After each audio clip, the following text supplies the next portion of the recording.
If you had a set time, I'd frame Hey, everybody, welcome back to the Patriots Prayer Network. I'm Dr. Hill. My podcast is No Kings on the Hill with Dr. Hill and Joe St. Clair. Now we're here again, back with you at CPAC 2026, day 2. We thought we weren't going to be coming back to y'all till 2 p.m., but we got lucky and the people that were supposed to take our booth canceled, so we had to set up, and we're back on. And go ahead and introduce yourself. Well, I'm J.D. Manier from Indianapolis, and going to talk about Harry Hoosier. My late wife, Christine, was a tremendous pastor, and she loved coming to CPAC. And we started 10 years ago for the Indiana Bicentennial, a project to discover how got the Indiana nickname Hoosier. And it all pointed to a guy named Harry Hoosier, a tremendous black preacher, born in Fayetteville, North Carolina in 1750. He died in 1806. But as a circuit-riding Methodist preacher, he was the first black preacher to preach to all-white congregations out east in 1784 in Delaware. He set a lot of records. He was a Methodist preacher, any preacher written up in the New York newspapers. And that night, 1,000 people on all days, 9/11, 1786, the newspapers talk about this guy, and 1,000 people turn out, which that was a huge percentage of the city of New York in 1786. And he founded churches. It was said of him he would baptize more people in one day than the average clergyman in England their entire career. So I like to say he has been a special ingredient in America's melting pot for a couple hundred years. And there's a few books written about him. We've done extensive research. The movie called Harry Hoosier is based about his life. And a true story that's very inspirational. Yeah, I was going to say, we saw this year, obviously, the Hoosiers have kind of been like Kansas, really great at basketball and sucks at football. And then out of nowhere in the last 2 years, they went before, not this year, but the year before that, the year before last year, they were like, what, 5-7 or something bad. And then now they're the national champs this year. Well, isn't it ironic this year? The greatest sports turnaround in ever. Yeah. In college football, no question. And it's also their first national championship in however many 100 years, right? Yeah, well, number one, yeah, I've never had a national championship. Been to the Rose Bowl last time, I think, was 1967. Yeah. And, it was similar playbook. Harry Hoosier and the Methodist Circuit Riders had the Bible. Coach Signetti, he drilled players, talked about high character. Well, Harry was appointed preacher. And loved him, and some whites, when they heard him preach, they gave up their racism. He had that a major effect, and so yeah, we actually in our movie credits we want to put a little urban to the Indiana football team because they're high athletes that accomplish more than anybody could ever dream of. Getting on the race thing is, I think that's right now our biggest problem is that all the guys, the bikes, everybody concentrates. If you're brown, I'm like, no, we've got to get back to gray. Nothing. We got to get back to like what Trump said.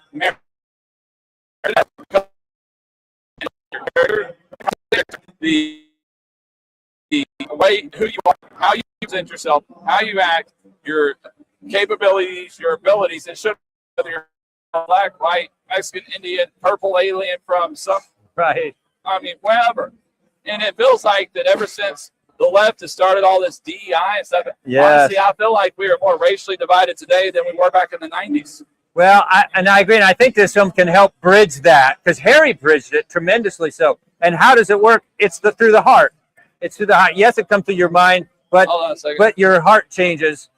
We've got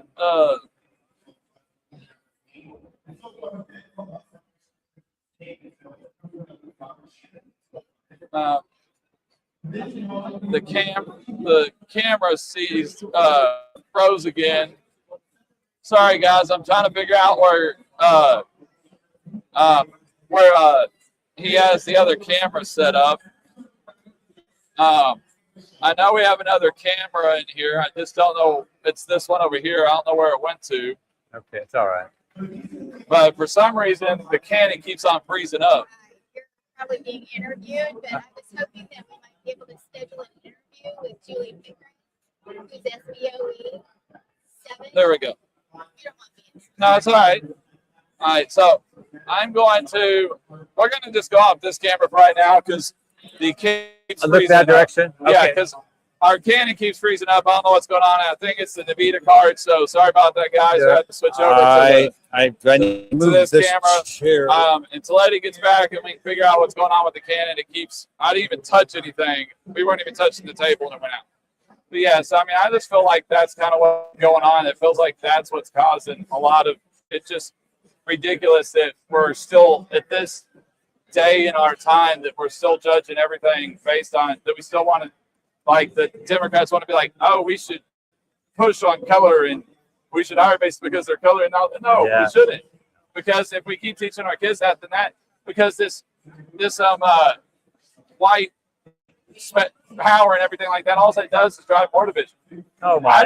I didn't have no white privilege. I was homeless for 6 months down the street. My mother was a single mother, no college degree, only a high school degree, working jobs just to keep clothes on our back and food in our stomach. It's like we didn't have any privilege. I didn't have any special treatments because of that. And it's like I had everything I've done to get where I am, I've done myself. I've worked hard. I've taken my opportunities when they've been given to me and kept pushing even whenever I was down. Yes. And the problem is that culture, people don't realize Democrats use that culture to actually drive people down because they want them to not think they want them to think that they're stopped by race or by color or by their ethnicity or something. That's going to stop them because they don't rise up. Well said. Harry blended and he melted the hearts, and it starts in the heart. And the power of the Holy Spirit would come on people, and so they would forget having any hostilities toward another colored person. And it's the work of the Holy Spirit. Dave Barton has pointed out many times, and he helped this project get started 10 years ago. But without the Great Awakening, there's no America. How do you defeat the world's strongest military power with, just people out there on the frontier who like shooting squirrels? But it was the power of the Holy Spirit. So our movie brings that out. Historical facts are laced throughout the film. But the life of Harry Hoosier is very inspirational. And I know our producer, Brad Wilson, he thinks people are going to come to the Lord just by watching the film. And so it's a privilege just to come here to CPAC and talk about it. It's HarryHoosierProject.org. People want to get information on what we're doing. HarryHoosierProject.org. When is the movie coming out? Well, we're shooting for a release in October. And that means 2.5 months pre-production starting next month, and then a month of filming. A lot of it in Virginia, and then on to post-production for a couple months. So is it going to be based back in the 1800s and kind of tell us his life story? We start in 1786, and here's some wonderful facts that for instance, Thomas Jefferson in his original Declaration of Independence, he had a scathing couple paragraphs against the quote-unquote Christian King George. He was trafficking in slavery. So Thomas Jefferson was, in his original Declaration of Independence, which we have in the movie presented, all against slavery. Oh yeah, that's what that Committee 5 watered it down. Yeah, people need to read Madison's notes. Yes, because it shows you that there was a good amount of the founding fathers who did not believe in slavery, who did not want to make it legal. It was the southern states that wanted it in order to get the Constitution passed and not be stuck with what the shitty article, what the failed art confederations they had no choice but to make that compromise. And then we got the Three-Fifths Compromise. But they still put a limit on the slavery time. They didn't make it indefinite. They was ending in 18-something, or it was somewhere 1899 or something, or I can't remember the year that they put the Constitution in, but it was no more slaves after a certain date. Yes. And Harry led the way in the abolition, and you'll find out when he preaches in Delaware and he goes up and starts churches in New England. He's in Maryland. He's all over the place. He's kind of the Forrest Gump of that era. But no, those legislators then, within a year or two, they would promulgate and pass legislation abolishing slavery in Pennsylvania, in the Northwest Territory, which was the Indiana Territory was included. And so it's a tremendous story. of celebrating America 250, Harry was friends with George Washington. He was friends with John Adams, Jefferson. Why is that? Because he was the founding preacher of a church still going in Philadelphia when that was George Washington's 2 terms. Now, the first 17 months was in New York City, but then he moved to Philadelphia. And so Harry was well known. Betsy Ross, the Quakers just really loved him. And I think this story is going to inspire. His life is very inspiring. Like I said, go to our website and learn more about the incredible person who very humble but very powerful. And that's what Jesus does. And you're talking about, the Gospel of John talks about one in the Lord, unity. And what we're hoping and we're really believing this film will help once again break that racial divide. Yeah, it's almost got a point. Is I hate when people try to say, "Oh, God's white, God's black, God's brown." No, God was at all. He's a consuming fire. He was never. He would have presented himself to whoever, by whatever, to look familiar to them. Yes, that's a good point. If he had presented himself to somebody that in Africa, he would have been black. If he had presented himself in European area, he would have presented himself white. He would have presented himself because he's omnipotent. He's not one or the other. The Apostle Paul said, he put himself out to be all for the gospel. And this is a gospel-based story, true. And like I said, he's the special ingredient in our America's melting pot that really hasn't come out. And it's a wonderful time to do this. America's 250. We're just thrilled to get this chance to work the story through. We're adding more characters and people signing on to play roles in this film. We're working with some great Bible churches because when Harry preached to 1,000 people in New York City, 1,000 people in Boston, he brought in great crowds. So we're going to need a lot of stand-ins. But we can't use the same people because I think the audience would realize, wait a minute, that's Delaware, that's Maryland, these are the same churchgoers. You can't do that. So we're working with revival churches in Florida, Kansas City, and out here in Texas. And it's just a privilege to get a chance to do the Lord's work with the film. Yeah.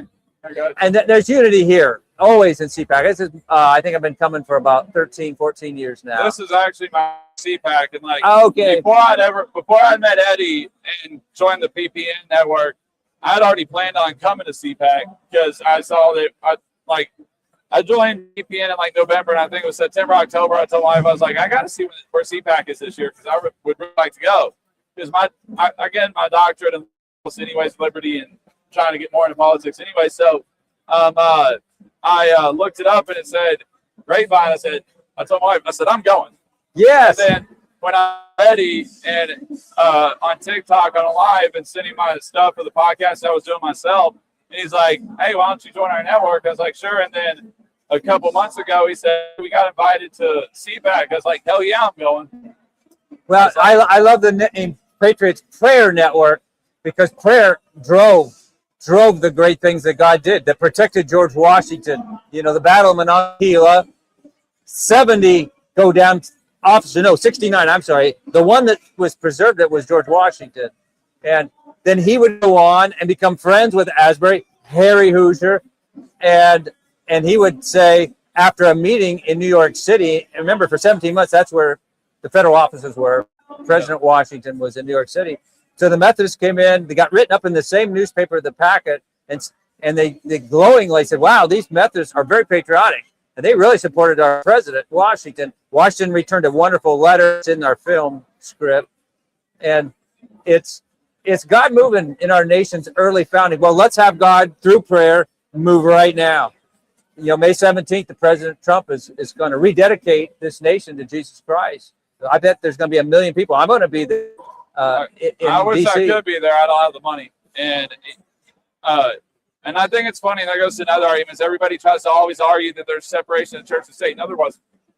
There is no separation of church and state in the Constitution. No. It was a letter written to the Danbury Baptist organization by Jefferson in way after, in 1830s. Well, what did Jefferson do? He, as president, he said, I want to appropriate funds to witness and send missionaries to the Kaskaskia Indians. I want to use federal dollars to preach Jesus Christ to the Indians out on the frontier. Yeah. Is that where's the separation of church and state? I don't think so. I think, you know, our Well, what Constitution. people understand is when he mentioned separation of church and state in that letter, what he was afraid of was having another Church of England. Exactly. It had nothing to do with hanging a copy of the Ten Commandments in a public building, No. or teaching Censorship. or Yeah. teaching Bible as a history wise in a something, or allowing kids that are Christian or religious to be able to learn about it in school. It was talking about the government actually saying this church is the government. Well, what did Jefferson do? Back up. A statesman in Virginia, he says, we want state government dollars to go to Monticello, to the University of Virginia. I'm sorry, not Monticello, but the University of Virginia, to do what? To fund area there. For what? For the propagation of the gospel, for preaching the Christianity, for teaching theologians, future theologians and pastors. Well, that was federal. Those were state funds. So both at the federal, state, local level, he believed in spreading the gospel, promoting faith with our tax dollars even. Yeah. But like you said, no, we can't have the official Church of the United States and everybody gets taxed every Sunday. No. That was the whole reason we had our revolution. Yep. So good talking to you. It was. I was just looking on what we got going. It's just getting started. So let's see what we had going up there. I'm going to try to see if we can get back over here and get the second camera fixed, because Okay. that's why I switched it to this camera. But if that's all if you got to get going, then No, I we're thank good. you. I mean, I don't have anybody lined up right now. We got a bunch of people in line out Oh, there. okay. I can steal anybody that's in line, but who knows? They'll come. Yeah. Usually, if your table is on this way, you can look out and see the people behind it. Well, the person I want, the only real big interview I want is Scott Turner. Oh, yes. Oh, great HUD. Well, my doctorate is in law and policy. My expertise is in low-income housing tax credit HUD policy. I'm a mortgage broker, too. That's why I want to talk, because I'm finishing up. I'm dialing in my. I've already got my thesis and research question, but I want to see how his reaction is, because I don't want to just do my manuscript to get published. I want my manuscript to become policy. Excellent. So if he gives me, based on the kind of reaction from him, I could tell if it's Yes, you even could. in that line.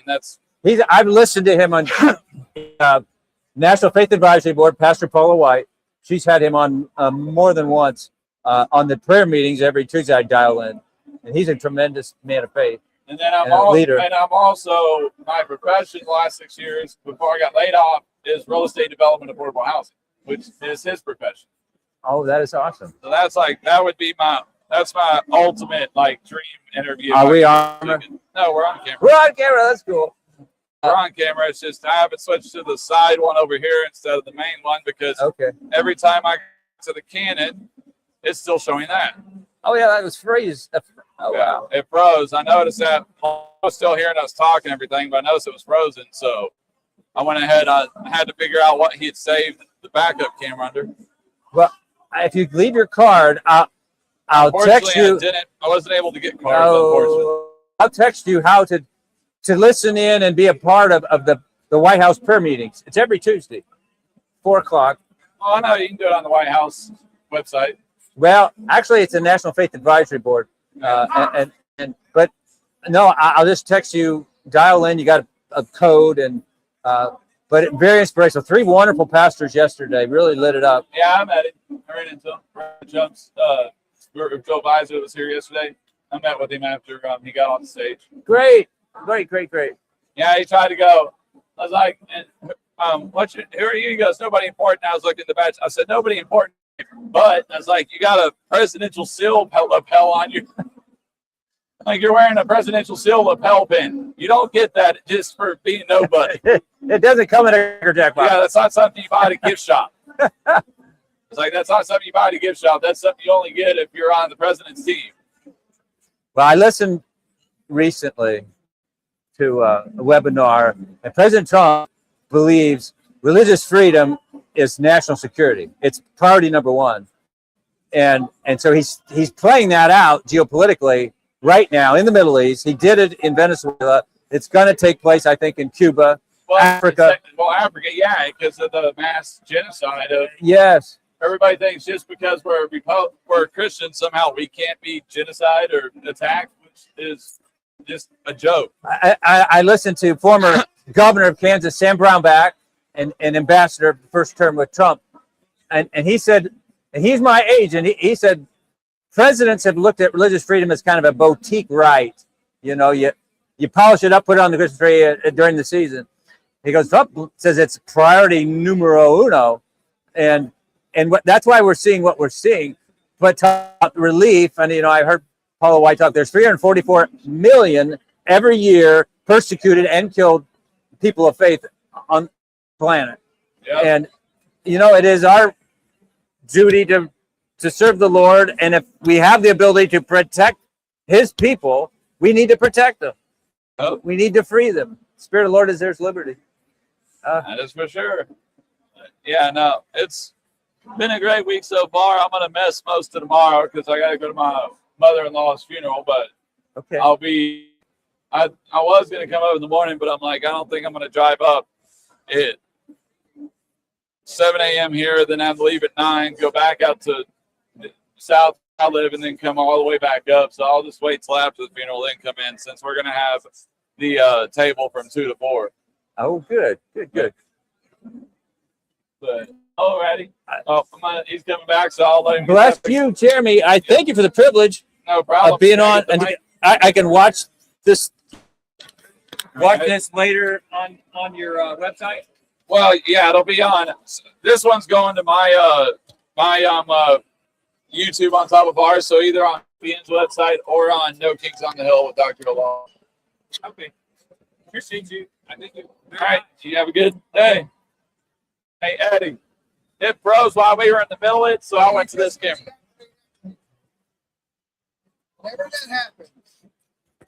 Whenever that happens, right? You go here, right? And then you go to the actual camera. You moved it. I can tell. I didn't. I moved it afterwards. Yeah, you don't move it. I was after it froze. I tried to move it because it was. All right, hold this flag so don't lose it. So. Yeah, I tried adjusting it after it there froze because I didn't know about the activate thing was working, and so I'd gone to the backup camera. Right there. Let's do this.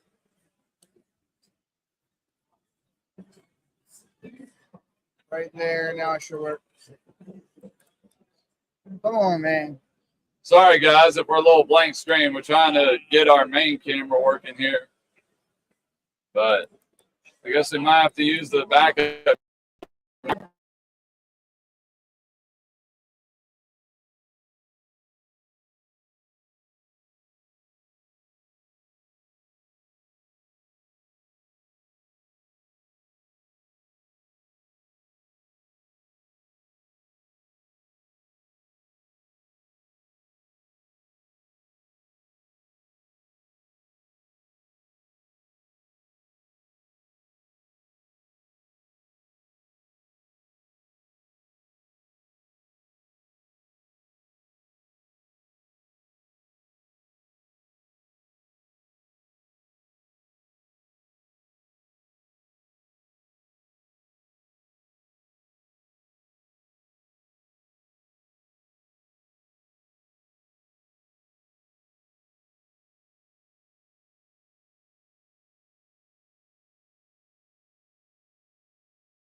There we go. All right, now that I'm done that, which is the power that goes to that How monitor? long not just disconnected from the computer, the screen itself instead of from the computer? No, because then I'd have to touch all them ports. I don't want to do that. I'd be moving them around. So here we go. It froze it. Yeah, but it'll come back.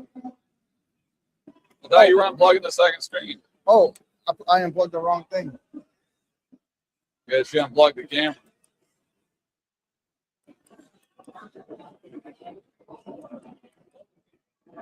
There we go. All right, I think this just averted. But don't move them. is how to unplug the second screen. There we go. All right.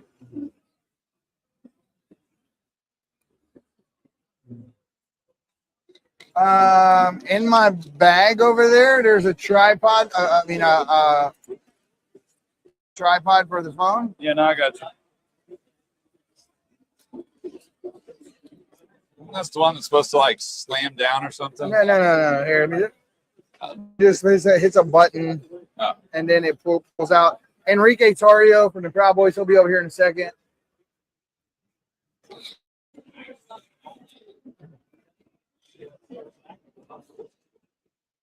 There you go. Oh. Guys, sorry for the technical difficulties. A lot of running around. Oh crap! I locked your phone by accident. It hit the button. It's 1, 5, 9, 9.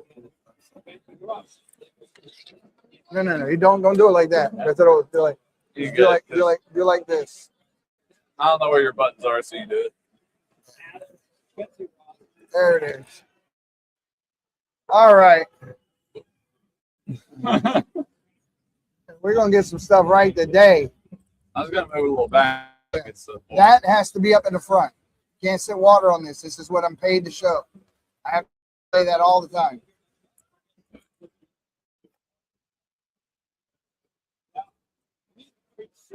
all right, guys. There we go. Sorry, having to make adjustments. Technical difficulties. Yeah, here. every time we move out or a different interview comes through. But I just had the coolest dude yet, Matt Gates. I couldn't get him to say nothing bad about Pam Bundy, though. I told him, I said, if you were there, would we have actually seen some shit go down for real? Will we have seen some action? And he said, I'm not gonna talk bad about the current administration with a smirk on his face. I was like, I'm gonna take that as a yes. I'm gonna take that as a yes. Viking, Shannon they went back to the Airbnb real quick to get some things done. While they're doing that, we're gonna be covering some current news. I mean, we were supposed to be down at this time anyway, so they probably plan to go back and eat some lunch and stuff like that. You know. So right now the Dems are going silent because there's a resolution right now for the GOP for a simple definition.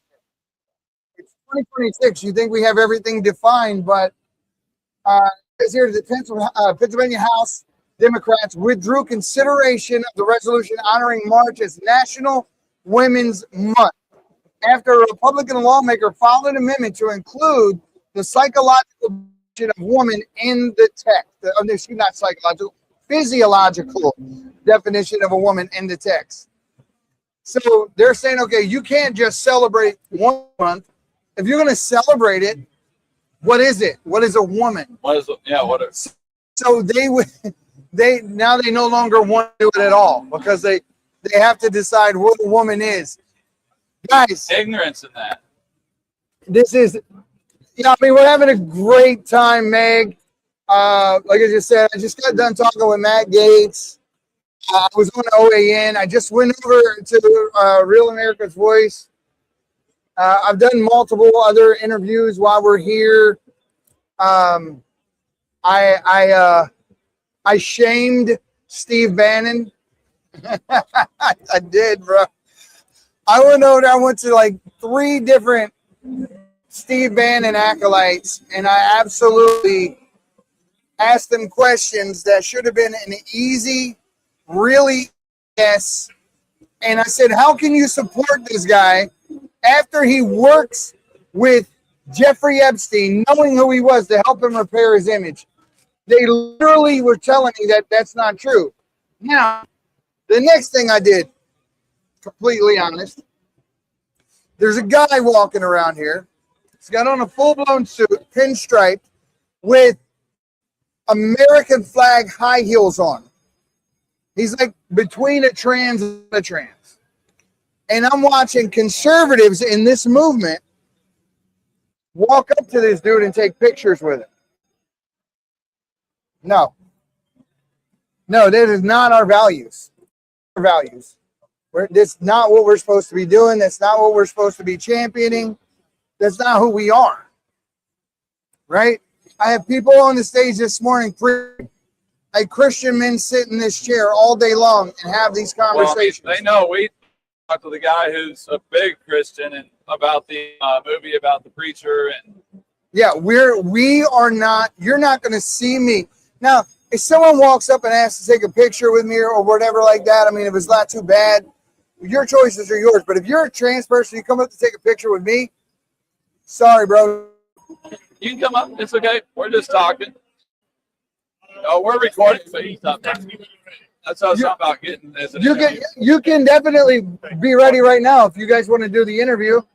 He does immigration stuff. I don't know if you want to interview and talk with him about Absolutely, I do. I've seen him on TV. Yeah, let's do it. I got time. So, I'll catch up with you.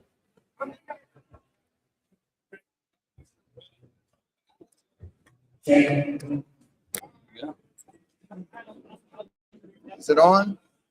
Oh, it's on, but it's down. Let me turn it up.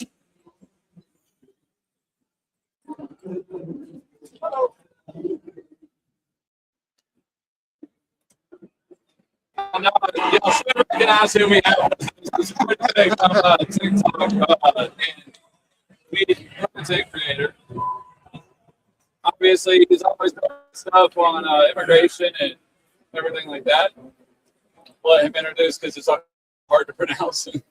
Oh, so name is Bogdan, Bogdan, immigrant from Eastern Europe, Romania. Came here in 2011. Glad to still be here after 14 years. They didn't catch me, no, I'm just. But yeah, deeply. Ice wandering around the building right now. Hey, I just posted a picture with Greg Bovino, so like we're good, we saw it. Yeah, just deeply humble and grateful to be here in the United States, you know, and very passionate about what's going on politically in the States. I think that. You said you were from Ukraine? Romania. Yes. Okay. So really passionate about what's going on here in the States. I think every immigrant in this country should be involved at some level in local politics, because we have a voice, especially if you're conservative and you're watching this, if you're a conservative immigrant, if your friends are conservative immigrant, you know, let them know to get involved, to follow me. We have to, because what is happening right now, specifically with immigration in the United States, is absolutely wild. Why do you think that it is that immigrants that come from places like Cuba, Romania, other places come here and understand what the stakes are for fighting freedom and to keep the United States free and away from socialism and away from all the things that we're fighting against here in this particular room specifically? These left ones like they're protecting you because they want unlimited immigration, but y'all support legal immigration. The privilege of being born in the United States and having the benefits that the United States from the day that you are born, benefits that we only get when we are in our 20s or 30s or 40s, whenever we come to the United States. So you mean you can only get them when you get here? Correct. So as an immigrant, can you tell us the contract? Yeah, absolutely. So Romania's kind of socialist, right? No, it's capitalist. Oh, yeah. But with explain so I'll tell you exactly what I mean. You were born here, right? Yes. Everything this country has to offer, you benefit from the day that you're born. That's right. We as immigrants, I got here when I was 23. There are people that came here in their 30s. There are people that come here in their 40s. Those benefits that you got from the day that you were born, we only get an experience when we come to the United States. So we already know how it is to sacrifice. We already know how it is to live in a place where we don't have the opportunities that Americans have here. So that is why we're really grateful to be in the United States. That is why we are deeply humbled to be here. Let me ask you another question you probably never get. What could the United States, compared to Romania, maybe take from Romania? Better food, healthy food. You know, I challenge everybody. I know a lot of people that have like food allergies and gluten allergy and sensitivities. Go to Italy. You'll be able to You'll be able to eat pasta. That's what I don't think people understand. That's kind of what RFK Jr. is trying to do with the health movement. Is if you buy a Big Mac meal in Romania or Italy or France, same exact meal you get here, but 800 calories less. Not less meat, not less cheese, just all the shit that they put in. And also less processed. Yeah, right? That's what I'm saying. It's less I'm not a big. I got you, bro. Just 2 mics. Got you for TikTok. What's up, TikTok? So I'm not a proponent of big government, especially coming from Eastern Europe. Yeah. However, one thing that the European Union and the European governments are doing, they are really, really, really toning down on BS food and unhealthy food and promoting healthier food and healthier habits. But it's not just the government involvement, it's also the culture. You will never, I come from Eastern Europe, you will never find a family in Eastern Europe that eats out 5 times a week. Versus the average American eats out 4 times out of 10 days. I It's bet you absolutely have insane. more people in your country that garden more than we garden here. Well, we have farmers market. My mom didn't garden. I had cooked food at home 18 years while I stayed with her. I had a buddy from Uzbekistan came over here, worked with us. This was years ago. He said, I want to go home because none of your food tastes real. I didn't understand at the time what he was talking about. And we have a BS argument in this country that is very expensive to eat. It's not. You just need to cook at home. Anybody can grill steak. Anybody can make chicken. Anybody can make pork and make some potatoes and you season them nicely. And what do you think we ate when we came here? We had no money. I came here with $500. And we were cooking all the time. And we ate healthy. So you've been here for 14 years? 15. 15 years. 15. And what is your what are you doing now? How are you making it? Are you? So I besides what I do on my own channel on immigration on social media, I also do public speaking.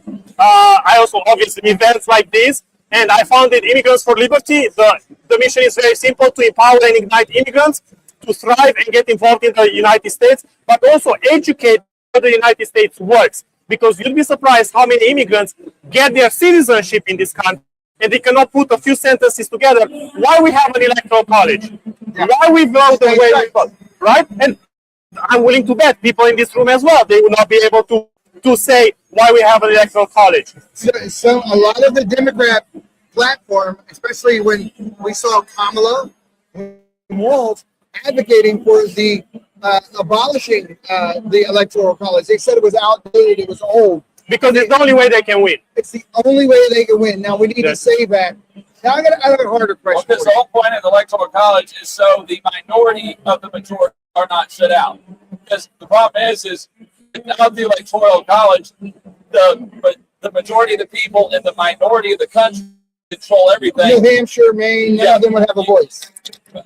Iowa, the center of the country would be good. The majority of the country, but the minority of the population would have no voice. Correct. But they don't understand. So that's what, if you go back to the papers, you know, and how the country was founded, that is why they did not want a pure democracy. That's why they wanted an electoral college to have state rights. That's why we are not like Germany or the UK or Romania or Hungary. Well, we also don't want to be like them because you can talk on this over there.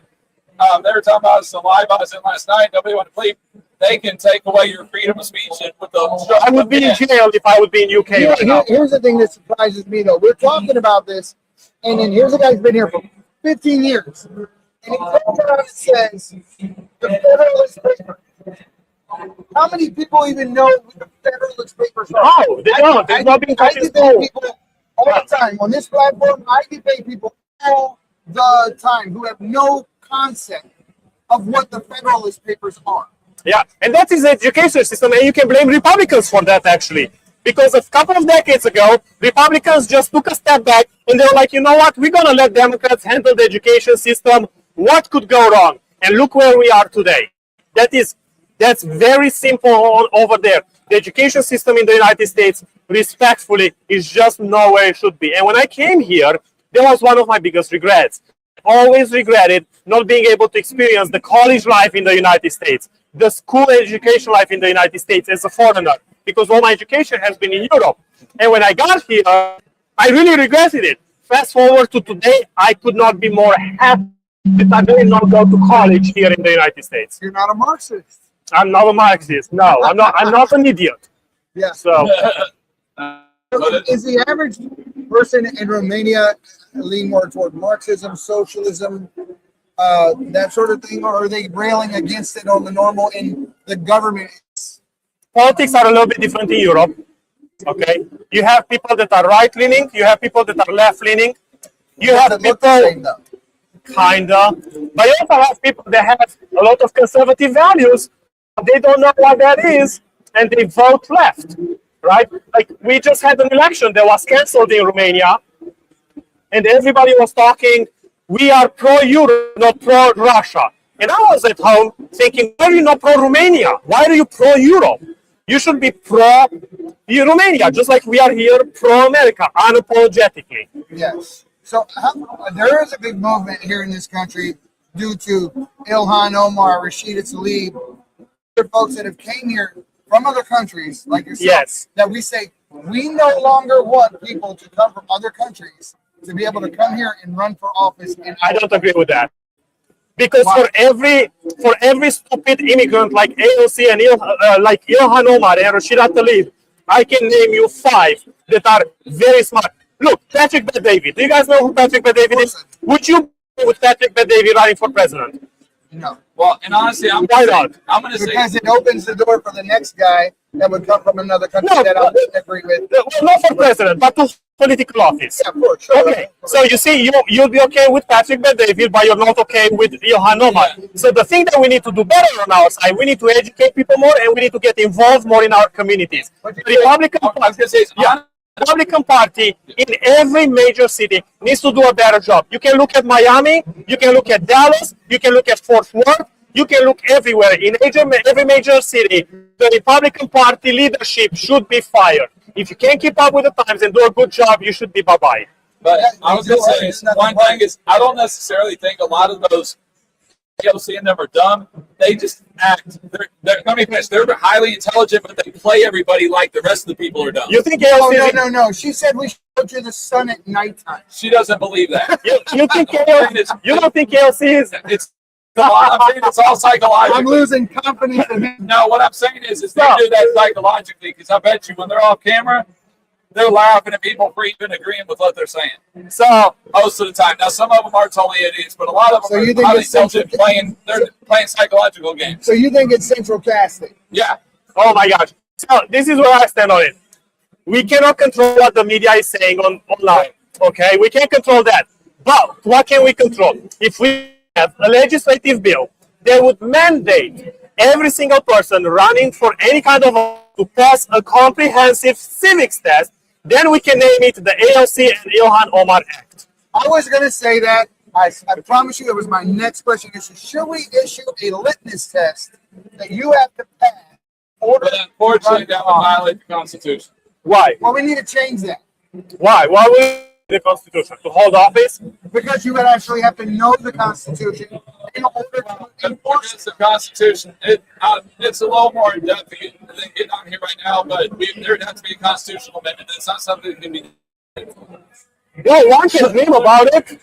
I'm not saying you can't treat me. Yeah. I don't disagree with you. I'm not disagreeing with you. He's the more passionate one. I'm the logical one. Like whether I agree with it or like it, I'm just trying to be more pregnant. Just like, yeah, I love that, but it's this. We can't do it. Yeah. I'd be more realistic. Well, look, that is the beauty of sledgehammer.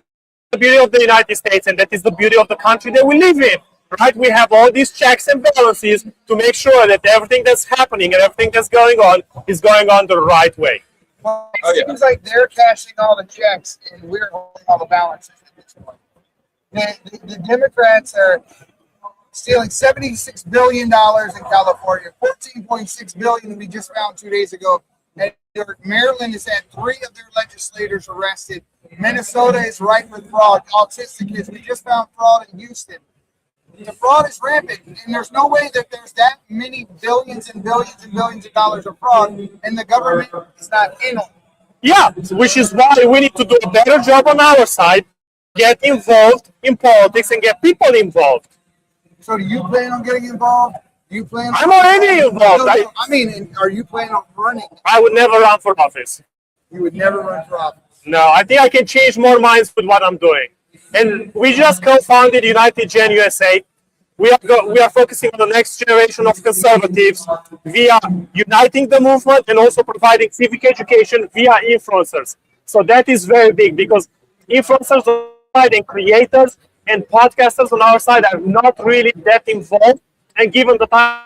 So we want to do all of that and also to make it easier for people to understand laws because nobody's going to read a 1,000-page bill. I will because I have to because of my audience. Yeah, I'm a nerd But too. the average person that's in this room, they are not going to read 1,000 pages. I do this a lot in my lives. Like, I also have somebody say like, "Oh, the Supreme Court ruling said this." I'm like, "No, it didn't." Yeah, Because they think they understand it, but they don't. Because They read the clip notes from somebody else. or they read the whole thing. But with law, you got to read between the lines. It's not as simple as what the words say. You gotta. There's a lot of different things you got to look back. To you got to look at certain things. You got to look at corresponding cases, corresponding precedent, previous cases. Understand what that one thing means. yeah. It's not always as simple as black and white. You read it, that's what it means. It's just not. You would think that it would be. But it's not. Yeah, but I'm like you. I mean, I read the Patriot Act, the Victory Act. I read Patriot Act 2. I read both versions of the NDAA under Obama and under the revisions made by Trump. Now, let me ask you a separate question, and this is to do with Iran. Every president, Democrat or Republican, drew the same red line and said, if you get the red line is nuclear weapons. We were told 2 weeks away from 90% grade uranium, which meant nuclear weapons. We know now they have hypersonic missiles, which only Russia and China had. Now they have them, so they got them from 1 or 2 places. What do you feel the right course of action moving forward with Iran is at this point? I'm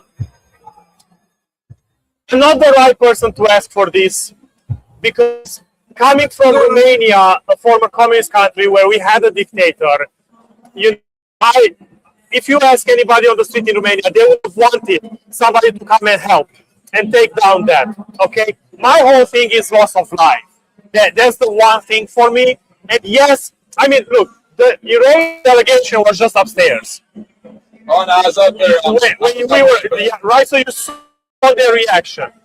It gave me chills because that's what it looks like to be proud of your people, to be proud of your heritage, your culture, and to stand up for your country. And I just wish some Americans would have the balls to do the same and stand up for this country. When it comes to... I hope you guys heard that. I really hope you guys heard that. When it comes to Iran,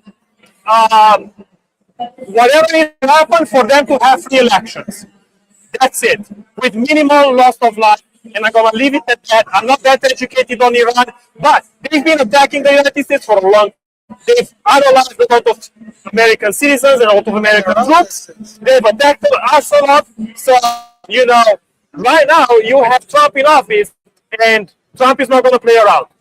Well, he made the decision the other day that he was going to do talks within 5 days, which sounded a lot like leaving the IRGC in power. That makes me afraid for the Iranian people because all the people that We're going back to normal. Yes. Well, normal. We got back to their normal. So I think honestly, he knew they weren't going to do it. I think he did that to try to quell the markets.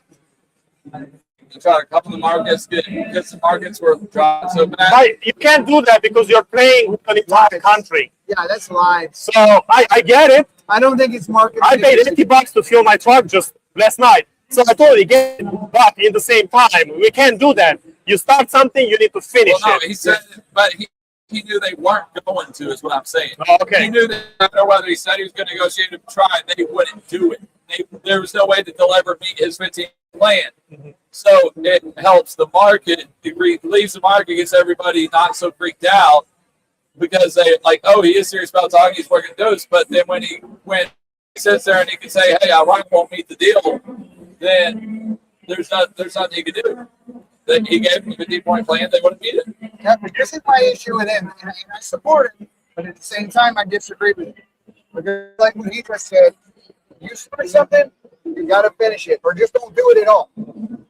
Yeah. These people counted on us going in and toppling this regime and freeing help from their reign of terror, even their people, and I think we need to finish that, or our soldiers died. But what do you think the United States needs to do now? What do you think the message is to the left? If you were talking to a leftist who was sitting here arguing pro-immigration, ICE out, all that kind of stuff, what would you say? They are the biggest hypocrites. These are the same people at their doors at night while being completely okay with the border being open. I would tell them to get a grip and to stop thinking that the entire world revolves around them, and maybe go get therapy. Everybody's so emotionally weak on the left. I'm so exhausted by it. Everybody goes to therapy and should just get better friends, get better family values.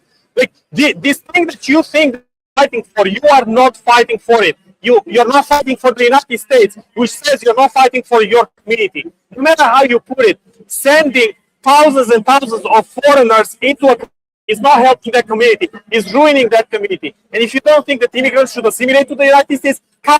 Because if I would tell you that I'm moving to Mexico and try to change their politics, you'd be the first people to criticize me. And yet, when it comes to the United States, we are okay with business coming here and bringing all that culture here with no assimilation. Political correctness, as well as what we call liberal compassion. Liberal compassion is the downfall of this country. Yeah. Caring about other people's feelings. Look at the UK. They can't buy their own flag. Yeah. Yes, exactly. 130 Sharia courts. Over 1 million people have been essayed or assaulted. Women. Tommy Robinson. Tommy Robinson already been arrested 3 times. And Yeah. he's in this country. Just spoke with him the other day.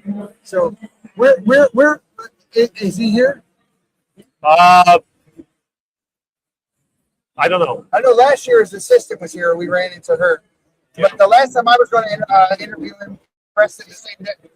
Yeah. He got arrested the same day. But he's a fighter. This is a guy that's compassionate. He's a patriot. But Europe is falling. Ireland is fighting to keep their country as it was with their heritage, and they're going to fail within 3 years.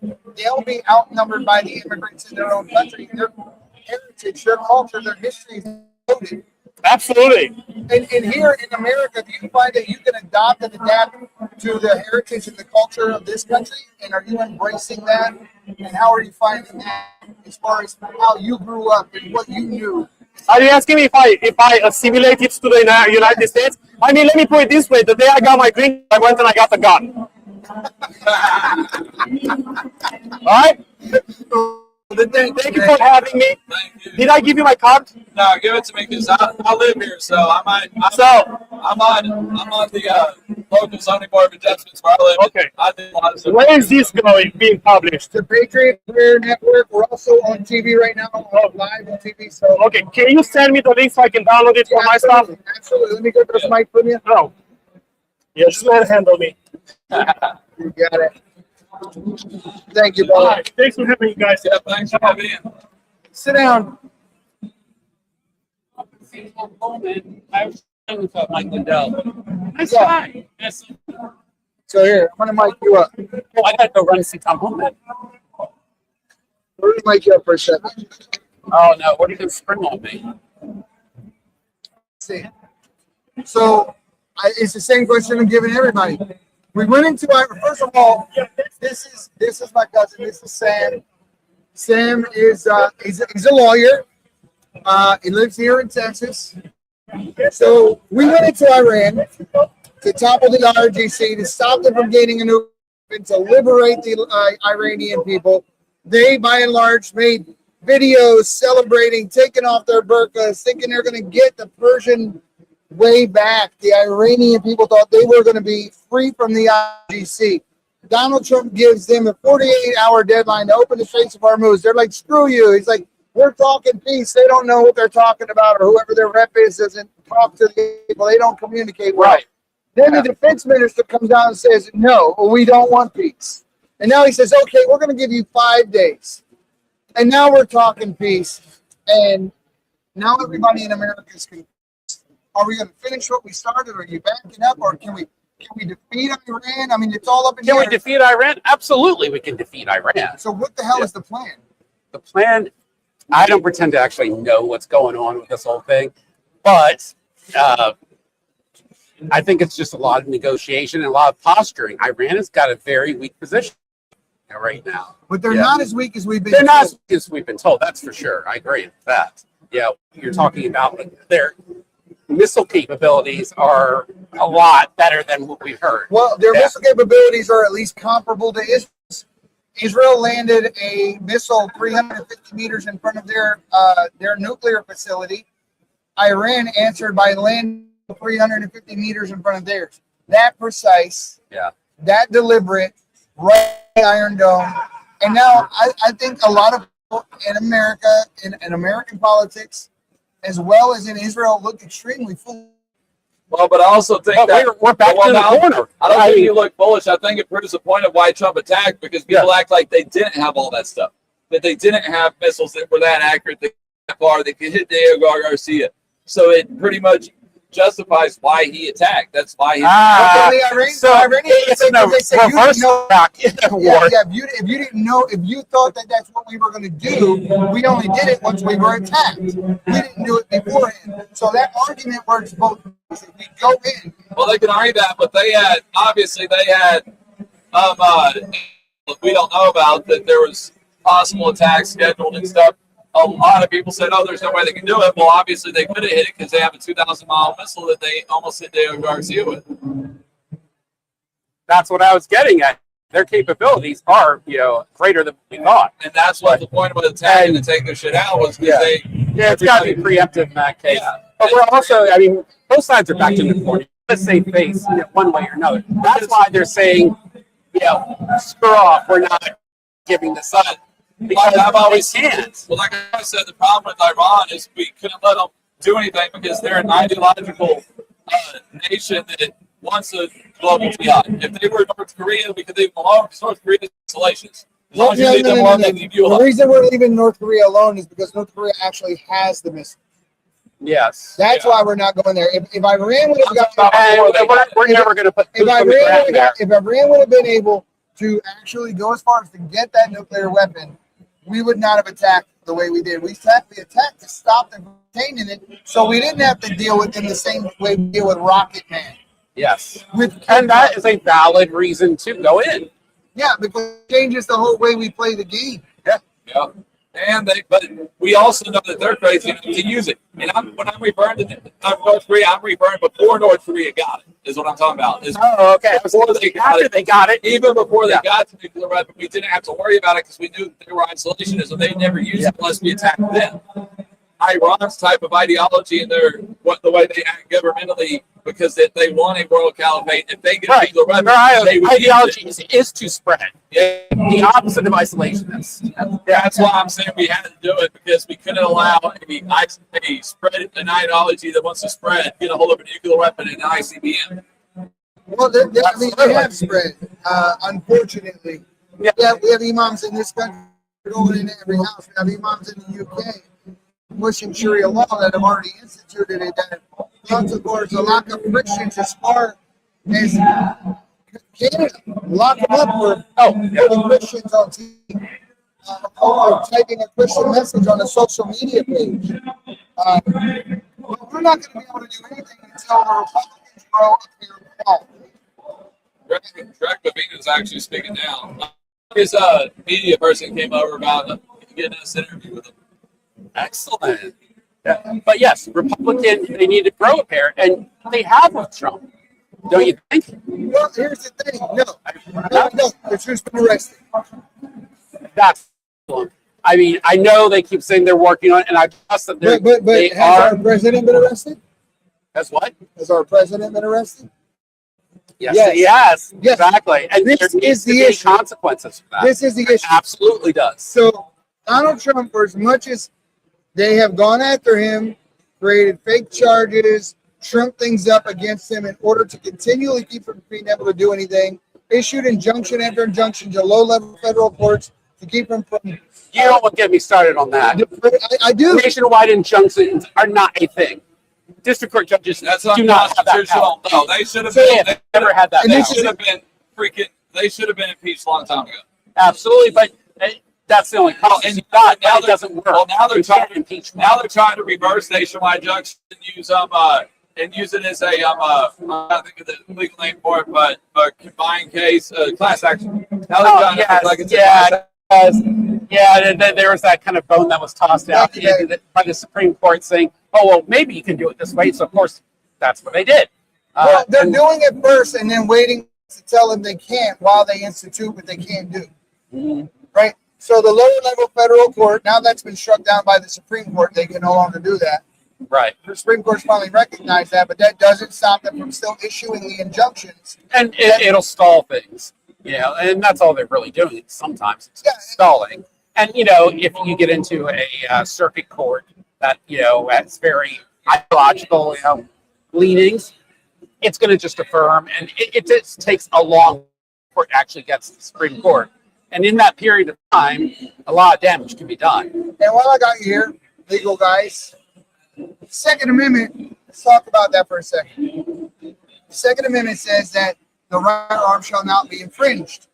And then you have to take into consideration Article 6, Clause 2 of the Constitution, which is the Supreme Clause. Both of you. The Supremacy Clause, yeah. Yeah, Supremacy Clause. Everyone knows, I would say everyone, but at least people who study law like yourself should know this.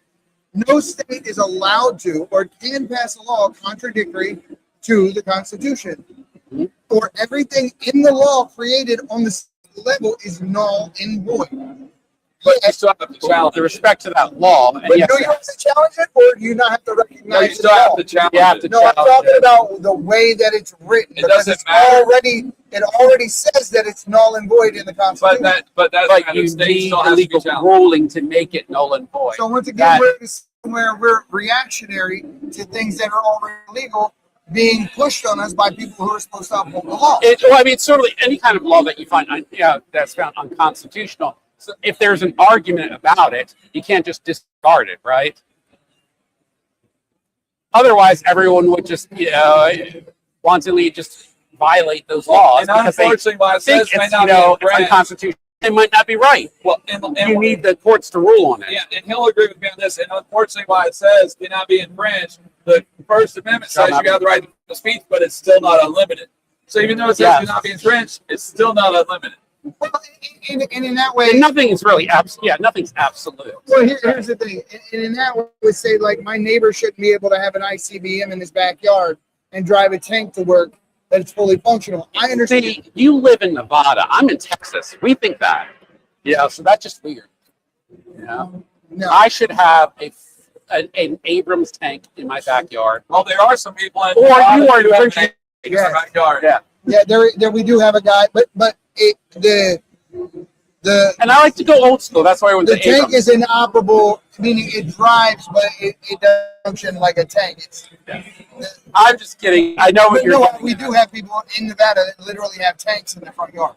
Now there are some federal Wow, firearm you guys license beat holders. We really do. Now there are some federal firearm license holders that actually do have operable tanks, but they have license, got every food background. They've got sign tracks. Most of them are like they actually make the weapons, and we're usually weapons manufacturers or tailors or whatever that have them. And allowed to have them just like there's not most people have an F-16. It's not you couldn't buy or anything. It's Yeah. just an F-16 jet that you can fly. All right. What else you got? Okay, so we're just seeing the Title IX, right? Mhm. But we'll do a couple of things on that because here in Houston, in your city, Oh. it's only funny if you fall. Let me get the mic though, so I don't hear Oh, you I'm not talk. leaving yet. I'm just- All right, so We don't want like a naked gun scene where he goes to the restroom. yeah, right. So in Houston, there's a hospital. I know what you're gonna say. Ephraim is already. Doctor's name is Ephraim. He brought light to the issue that this hospital was still doing confirming surgery. This is a friend of his that's an Iranian immigrant. He didn't know if you wanted to talk to him. Absolutely. Oh, absolutely. So He got hit with a HIPAA law. Why is he hit with a HIPAA law? Why is he hit with HIPAA law? It was against the law to even perform those. But why we've were they already using banned HIPAA that. even though they weren't talking about a specific patient? Just saying this hospital is. Oh, wait. Okay, you're saying all right. The so doctor was the hit with guy, HIPAA law. there's no violation of HIPAA. He hasn't disclosed My any point personal information of any patient. My point exactly. He was discussing more of a policy or a practice that was going on. I Exactly. think that's completely different. Not specific to an individual. No, If HIPAA is always specific to the individual. that was at least my. And Isn't now that the in part of doctor is the facing name? 10 years in prison for alerting the public to the fact that these people were mutilating children. That needs to stop. All right. That needs Yeah. to stop. So we're going to go ahead and All right. I'm really looking forward to this next one. Record the Tom Homan speech as much as you can. I got Linda's cell phone. Huh? I got Linda's cell That's cool. phone. He's coming over here at some point. Yeah, I would Have a seat, sir. See. Oh, sir? So I'm going to mic you up twice. Absolutely. So we're on TikTok, we're TV, we're on X, YouTube, Rumble, everywhere we possibly can be, and then iTunes, iHeart, Amazon, everywhere else. That's later. great. I never had TikTok, so I don't know if conservatives are on TikTok too. Some of us are, at least the ones in my chat are conservative. Oh, We don't get very many numbers that you see. Oh, over there. that's interesting. No, I totally do, but for some reason right now, share this live out, guys. This is important. I have an Iranian here right now. We're getting ready to get into the thick of what's going on in Iran.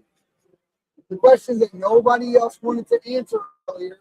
So we're going to talk, and we're going to get someone who actually knows better than everyone. Because he lived it, I assume. How long have you been in the United States? That's a great question. I'm actually here just since 3.5 years ago. Okay. So I have like fresh ideas and not ideas, like I would say experiences in Iran. So I was in protestings before for like the protesting. If you remember, it was about like the woman's Mahsa. name Nana? Yes, Nana? Mahsa Amini. So I remember the female was put pictures up Exactly. everywhere. That was kind of like the beginning. That was the first part of it to try to bring awareness to this. When that protest was pushed forward, and she was executed. She wasn't executed. No, assassinated. I can tell you Oh, yeah, exactly. please. So, she was just a civilian. She was doing a great life, and she got arrested because of not wearing enough hijab by the morality police or whatever, you call it. Religious Yes, authority, whatever. kind of like that. And they took him in custody. They took him in kind of jail, like temporary jail. And after that, she got damaged. They hit her, their head specifically, and they took her to the hospital, and she died after like 2 days. Did they stone And her? we don't know. So no, it wasn't a kind of execution or something. It No, was kind of, not yeah, it was, No. it was kind It was an of, assault where they. Yeah. it was kind of assaulting, yes. And then it wasn't probably intentionally. They didn't want to intentionally kill her, but they wanted to punish her, but Went too far. yeah, Went too far. so hard. So right now we've seen thousands upon thousands of Iranians, what, a month or so ago, Mhm. take to the streets. The United States was all cheering them on. The left, Mhm. LA, they were out there Exactly, protesting. in favor. exactly. And then Trump goes in, and then they change their protest. Mhm. And now all of a sudden they're protesting for Khomeini. The Democrats in this country have no morals. Mhm. No morals. They just hate whatever Trump does. But we went in to topple the IRGC. We went in because they never abided by the JCRP. They never could. The uranium was enriched up to 60%. We were told within 2 weeks they could have acquired the ability to have nuclear weapons. We know they have hypersonic missiles, and so we know their missile range capability is a lot more vast than what we're being told. They got that either from Russia and or Iran, and China, one of the two. They're the only two that have those. Now Trump is saying, well, open the Straits of Hormuz, we'll give you 48 hours. And then all of a sudden we're having peace talks, and then your defense minister in Iran says, no, we're not. Trump says, well, they're not talking, we are. And now it comes out they're not. It's all very confusing. I can tell you.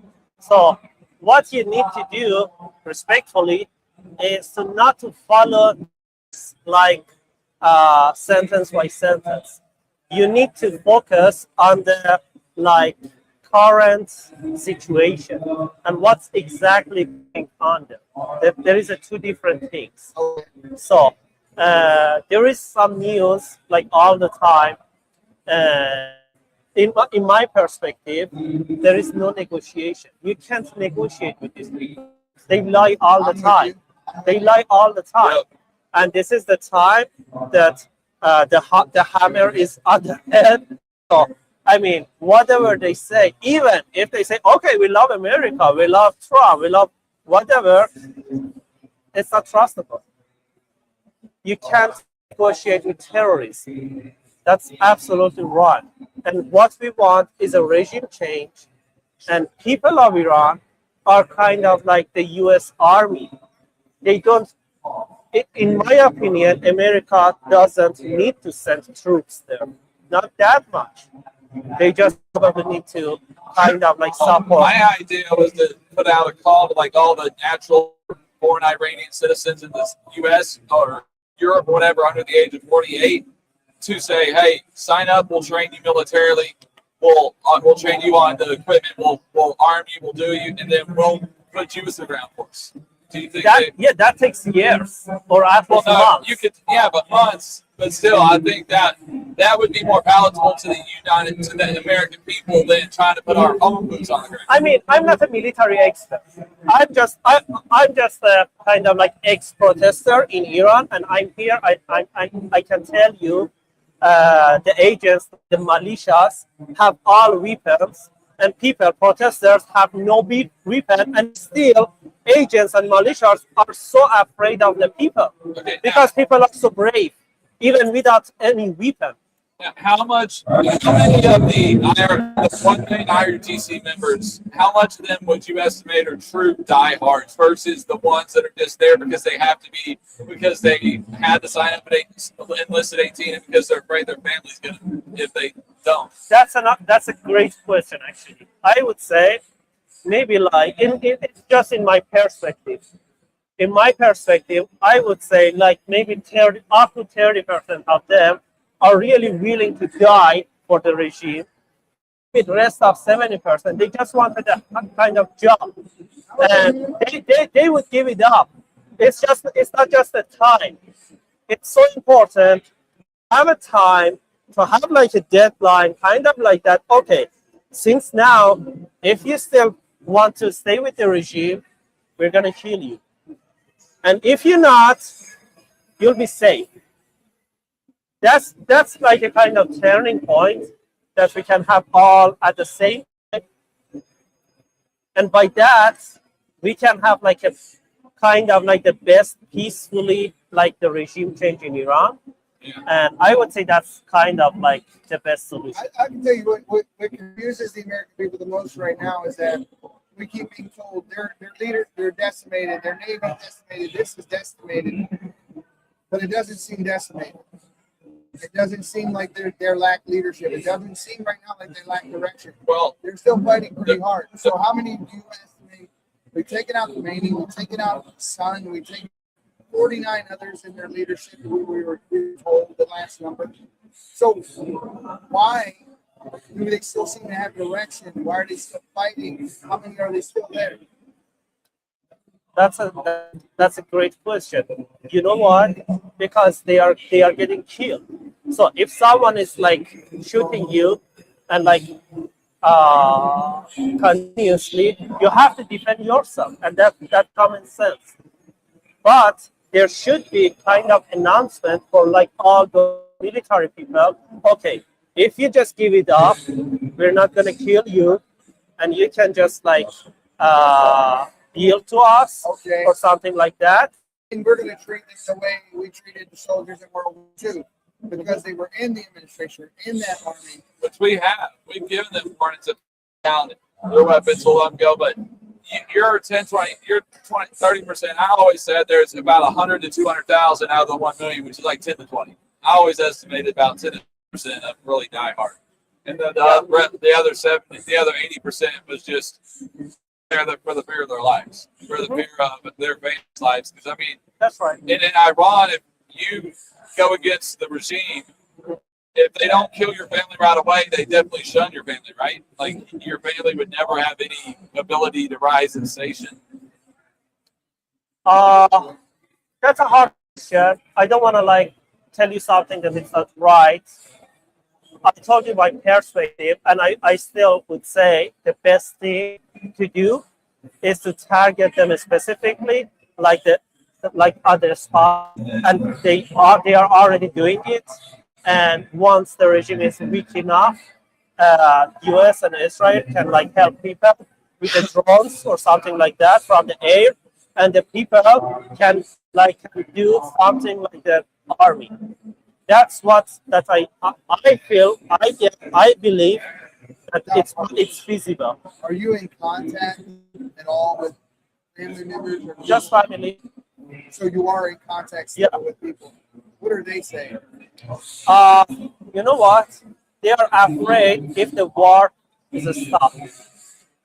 Because if the war stops, the regime after like several months or something gets way stronger and way more dangerous. Yeah, much bolder. That's the biggest concern that I can see with people. I'm with But at the same time, it'll strengthen the Russia-China-Iranian alliance. They'll think the United States backed off, which makes us look weaker, makes them look stronger, and will make people want to challenge us further in the future. I feel for the people that ripped their burkas off and made the videos celebrating it. Like those people's lives aren't worth anything if we leave. We have to finish what we start. My biggest fear is that we send soldiers over to your country that they're alive. And they don't get to come home to their children anymore. And yet we would negotiate peace. Take that as a complete loss.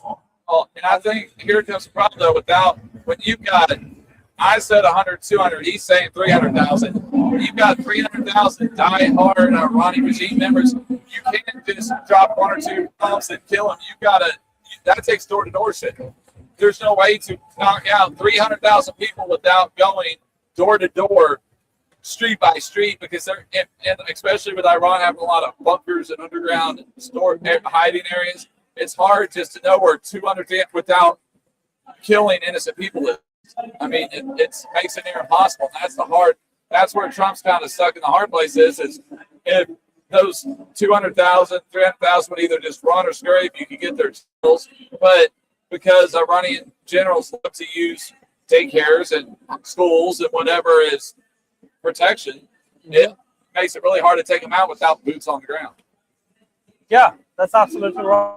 So I would say it's a kind of like complicated situation, but I can tell you for sure that I can like, that's absolutely right, at least in my opinion, is that the people of Iran don't want to deal with the regime anymore. They are ready to sacrifice. They are ready to come to the streets. They are ready to do whatever is needed. Hold on. Do you think there will be a power vacuum in the country if this regime is toppled? Or will I was going to let him say it. What would happen in the weeks, months to follow the toppling of the IRGC and this particular regime? How would Iran recover from that? What do you think the plan would be? If the war stops and if the regime remains? No. If they're gone, if they're toppled, okay. What would Iran do in that instance? How would? So once the regime is gone, everything is great. So we have like the crown prince, Reza Pahlavi, lives in exile in like last 47 years, and we want him to democratically become our king again, the Shah. Has a great relationship with America. He has a great relationship with Israel, and he has a great relationship with the people. Well, So because it works for everyone. because Iran is not historically Muslim; it's Persian. Exactly. Thank you. You know what? I actually wanted to talk a little bit about you because you say that American people are so confused about the Iran situation. I can tell you something from my like experience, from like my previous experiences here as an immigrant from Iran. I came here on a student visa as a graduate student. You know, at the college that I was going to, everyone was assuming I'm a Muslim because what? Because I'm from Iran. And I was like, dude, what are you talking about? We are not Muslim. Not Most of people not are until like, 1970. yeah. So I would say even those people who really are Muslim, they are not extremists. We have 20% of extreme Muslim people who are like going to die hard. Well, for the pretty much regime. the majority of the Iranians since 1979 who have had the term Muslim isn't necessarily because they're Muslim; it's because it's fear of death because of the regime. Exactly. You're forced into it. Thank you. That's exactly right. And you know, I can tell you something more. There is a kind of, so you mentioned something about Democrats, liberals, or something like that. There is a kind of like, I don't know how to call it, but some people in like liberal movement in America thought, okay, maybe we should merge all the Middle Eastern people together and represent them as like a Muslim community or something like that. They are Muslim. You know what? In America, you should respect them. You should like let them in and like let them whatever they want to do. Uh, you're Muslim, you should respect it. You should respect Sharia law or something like that. It's absolutely wrong. Actually, what about us? They want us to be looking like Muslims that we are not. I'm not even against Islam. I hate Islam, but I'm not against Muslim. I because I believe in the freedom of religion. But is Islam a religion or is it a theocracy? That's a good question. I don't care. I care about the freedom of religion while That's I exactly hate what I'm- Islam personally. That's exactly what I'm talking about. You can't. I don't think that Islam is compatible with a free I'm with you. society. I'm with you. That's what Charlie Kirk said. What like a week before he got killed, he was saying that Islam is not compatible with the Western civilization, and what we are dealing right now in America is like combination of Islamism and Marxism together. And after a week, he got killed. So Yeah, it was the Islamification. yeah, it's exactly what He I also had a believe. lot to say about Israel too in the weeks leading up to his death. So, what is the overall sense of feeling toward Israel from the Iranian people? Could you please ask it again? I couldn't. What is the overall sense of the way people feel about Israel in Iran? Because here, the approval rating for Israel is dipping harder and harder every day. Like, I don't believe that Israel is the reason we're in Iraq. I believe they were the reason we were in Iraq. That's a proven fact. We know why we're in Iran. We went to Iran because of the weapons. We didn't have really much of an option. Oh, okay. So I know what you are talking about right now. So I would say, hi. I would say there is some people, even in Republican Party here, are saying. So I'm not gonna mention like their name, but you know what that's you know what I'm talking about. They are saying all the time like Israel is responsible for this, Israel is responsible for that, and Israel is like dragging us in the like Iran situation or something. So I'm not politician or something like that. But what I can tell you is that in the Middle East, there is only two countries. I know I'm from Iran, but just don't take it like that. Sure. There is only two countries that the people, I'm not talking about the government, the people are like pro-Western civilization. It's Iran and Israel. I know you have a great like relationship with Turkey, government of Turkey, but the people of Turkey, unfortunately, many of them are extreme Muslim. They are way more Muslim than Iran. Well, And you don't know that. I don't think Erdogan is very friendly to America, But they are part of not NATO. which I don't understand. Yeah, that's what I'm because saying. they vote against every other country in NATO. That's what I'm saying. Even here, as an immigrant, there is lots of like limitations on us because we are from Iran. Because they think, okay, maybe because we are from Iran, maybe they should do lots of background check. They make lots of delays, but at the same time, people from like, I don't know how to, should I like mention the country names or something like that. So they are extreme Muslim. I was studying with some of them. They are like pro Hamas. They are from like other like southern like Asia country.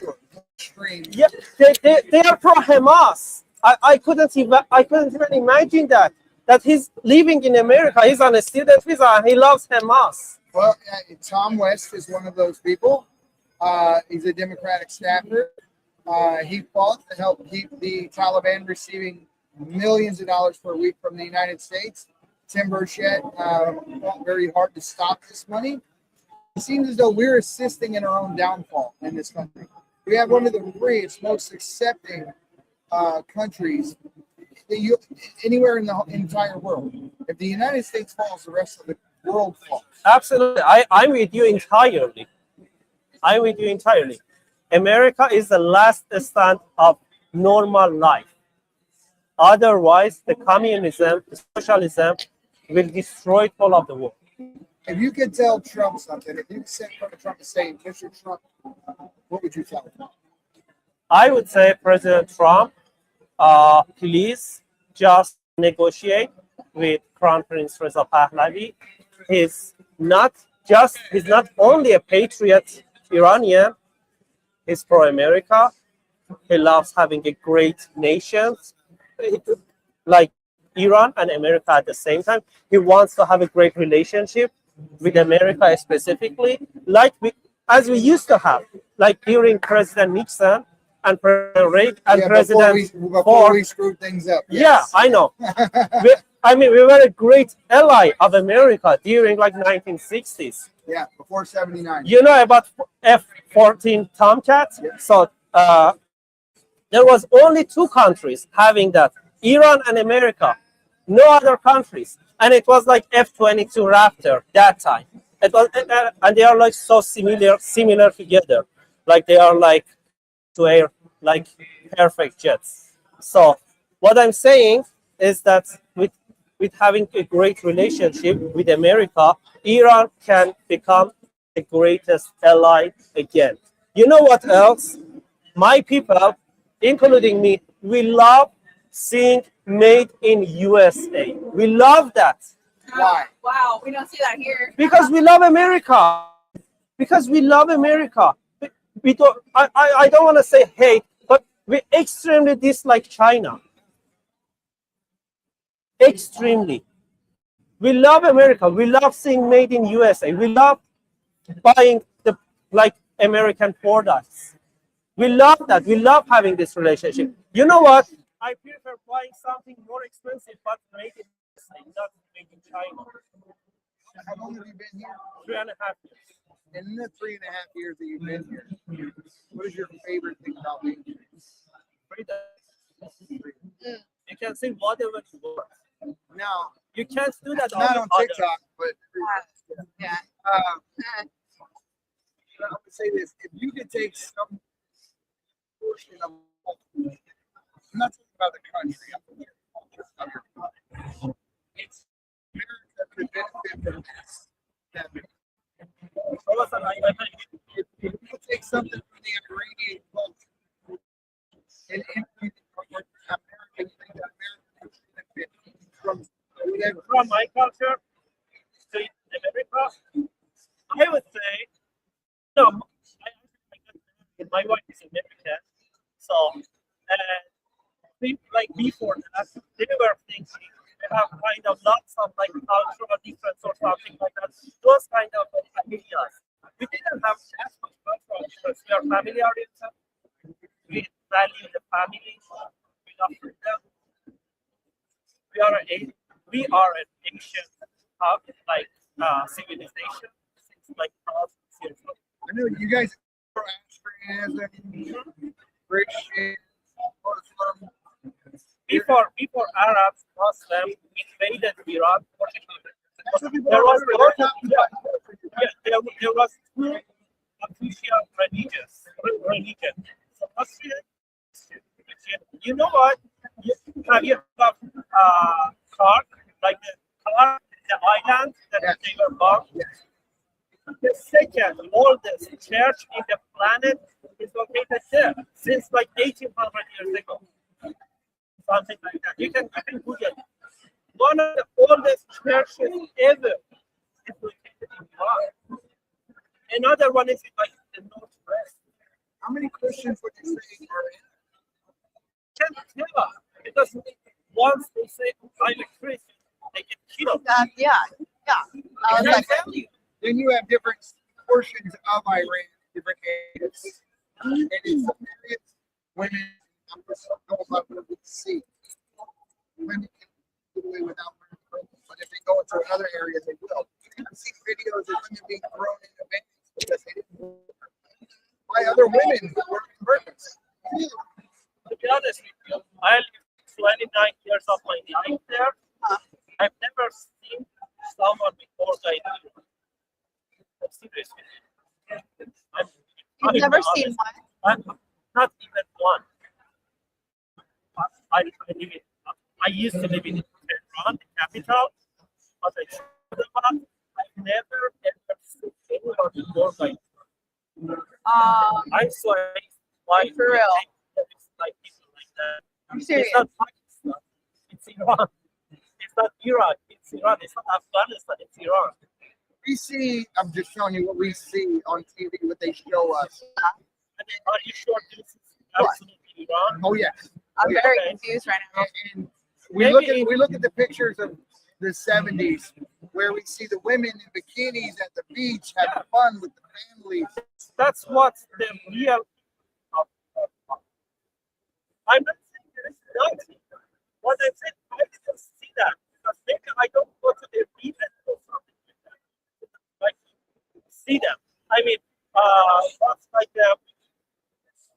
how I'm not sure how to ask you. Like, how common is that you see an Amish and like Messiah? You know what I'm saying? But there is Amish people. There is great people. I love them. But there is lots of them in like meekness or something. So I mean, personally, if you live your own life, I've never seen someone before. I'm speechless right now, amazing honestly. to me, 'cause that's not the That- picture that paints for us here. I have so You many know what? questions. There is a kind of joke, there is a kind of meme that in American movies, in American series, when people are like picturing, when Hollywood picturing Iran, it looks like Pakistan. It's not, it doesn't look like Iran. You can just like Google it, you can find like YouTubers who went to Iran, like I know there is someone from Australia, there is someone from America, like recently, like last few years. It's entirely different. Iran is not looking like that.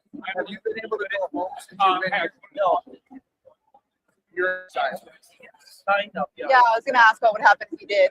Now, how many of the Iranian people that are here currently, if the IRGC were to be overthrown, how many of them would choose to stay here versus That's a hard question. I don't have a precise accurate What's that answer. to do? Would you go home? No, you see, my wife is American, and I have like communication with them. And we decided to stay here. And it was what actually we asked like people getting married. And I would say America is my home.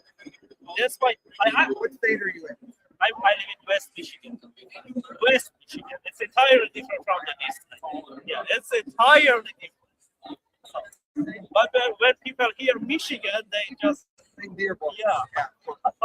Of course, that's the human mindset. Yeah. We go to the worst of everything. Yeah. Always the worst of everything. But I can tell you, the American people here, by and large, even if they want to pretend to be on one political tribe or the other, the one thing they all agree on is that the Iranian people are not represented in the Iranian government. Exactly. We don't look at the Iranian people the same way we look at the Iranian government. Exactly. We just don't know how far the tentacles of the Iranian government kind of go into. And we're very surprised that they're still fighting as hard as they're fighting, or there's many of them left that are willing to do it. Even after all of the bombs and the things that have been going on, the American people feel lied to. We feel as though we have been propagandized, even by those that we trust, because we've been told no less than 10 times they're decimated. They can't do anything. We've won. It's clear, but it's clearly not. It's clearly not. So if America wants to win the ground war, in your estimation, we have to stay true on the ground. That's a scare because that's what a lot of people don't want. I do want to. Last year we were at CPAC here, and we had an Iranian reporter. The state friend agency came in and they asked everybody, including my partner over here with the headdress on, should we go into Iran? Should the United States wage war in Iran? I was the entire only in the entire conference that said yes. For all the reasons that you stated.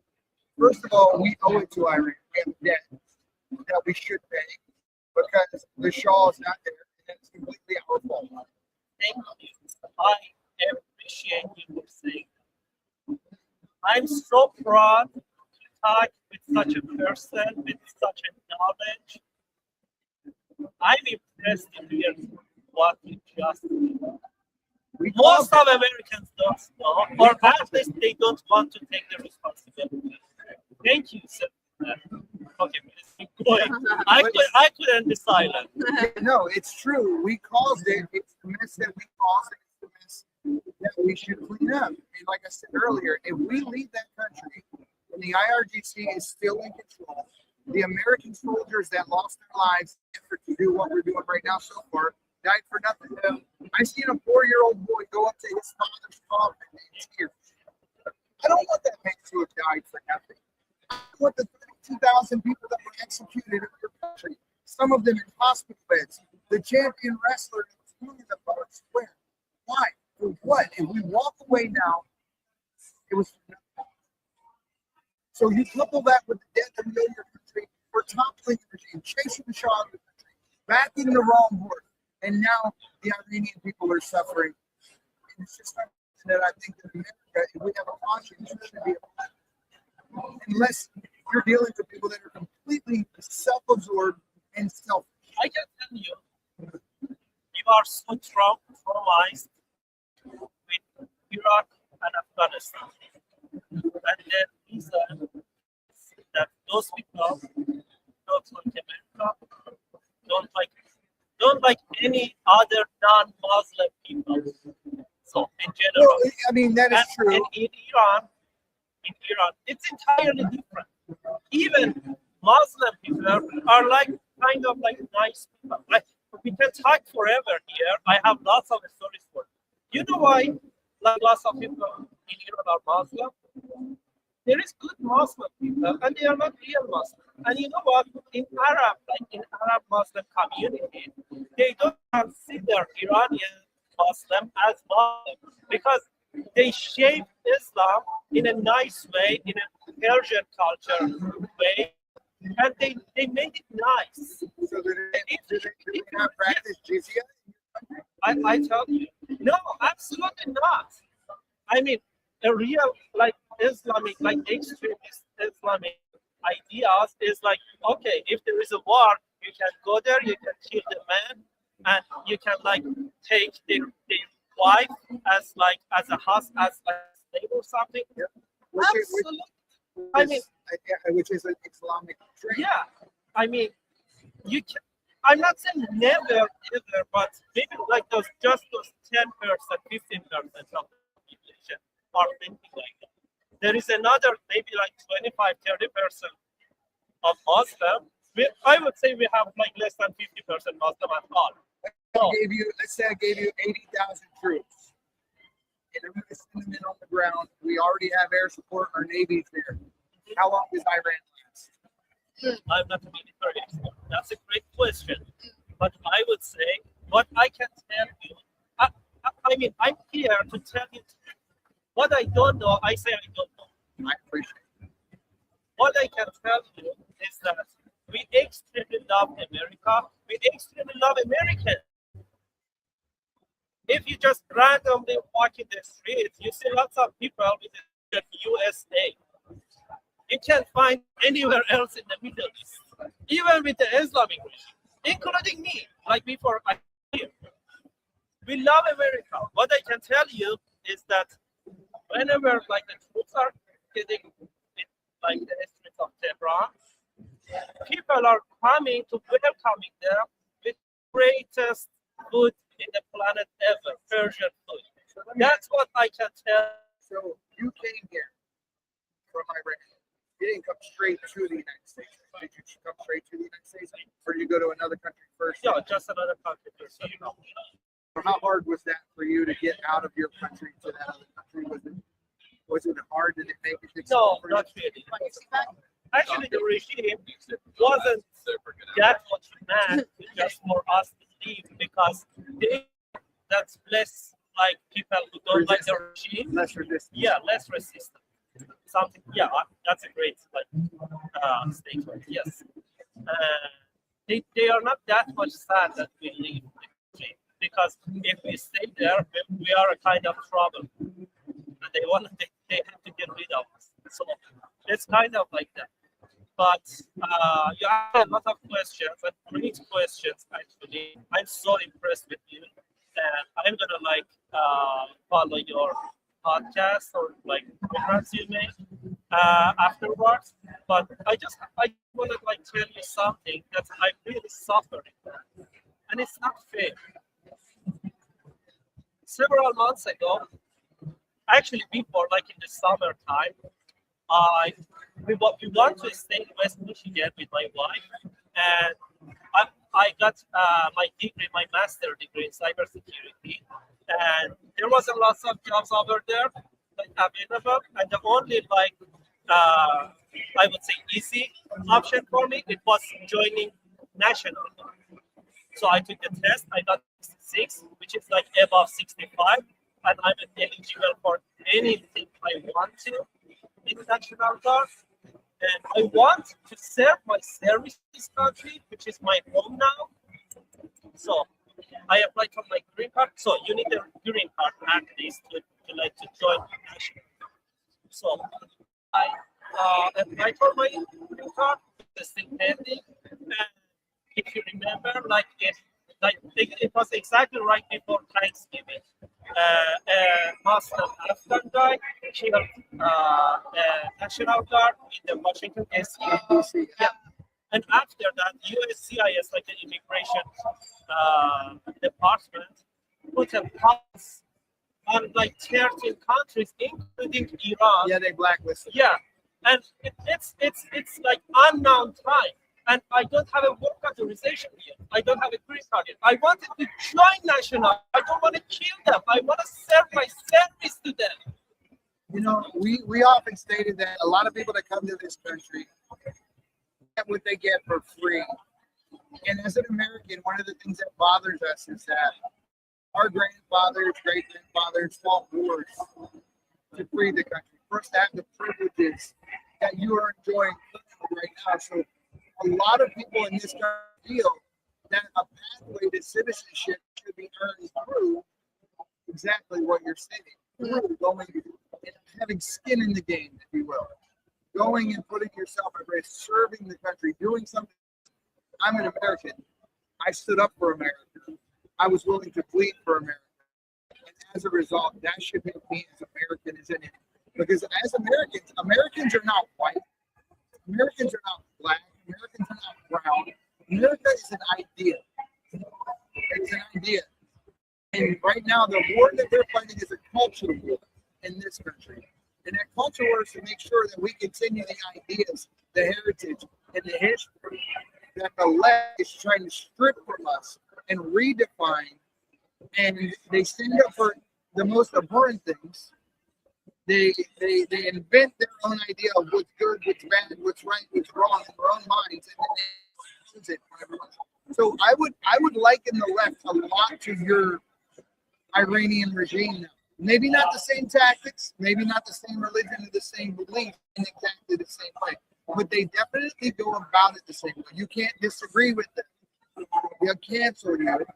They go after your children to indoctrinate them, and if you say anything, you're a bigot. You gotta adopt their ideas in the way they see the world, or else they will do whatever they can to make sure you can't make it. That's the left. That's what we're fighting against. That's what this conference is about.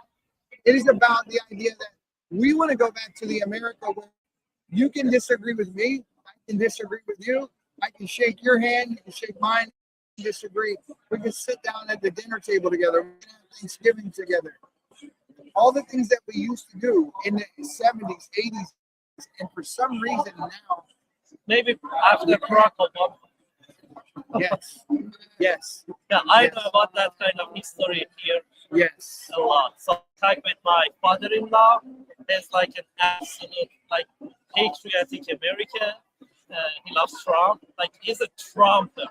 Like I don't know how to like describe it. He's a big Trumper. He's not happy with Obama at all. Many people in West Michigan that I talk with, they believe after Obama, there is like a big, I would say, distinguishing and separating people from the left and right. Yeah. And it used to be like that, like the way that people could like talk and disagree and they could still have Thanksgiving together. But after that, it got so radical. Yeah, in this country, we've seen wives leave their husbands. Husbands leave wives. Families that don't speak over an election, Yep. which is new to us. That's not I not best friend. been around a very long time. That's just new. That didn't exist here. But you brought up, and I'll leave with this. You brought up Afghanistan, Pakistan. We installed Farzad. We installed Farzad in Afghanistan. We put him. He was a Unical employee. He worked for Halliburton, for Dick Cheney. The Taliban, religious folk, extremely religious folk, they didn't allow the Afghans to grow up opium. The United States gets a big bulk of their opium imports from Afghanistan. There are two sides to this country. There's actually maybe like four sides. And they're not all good.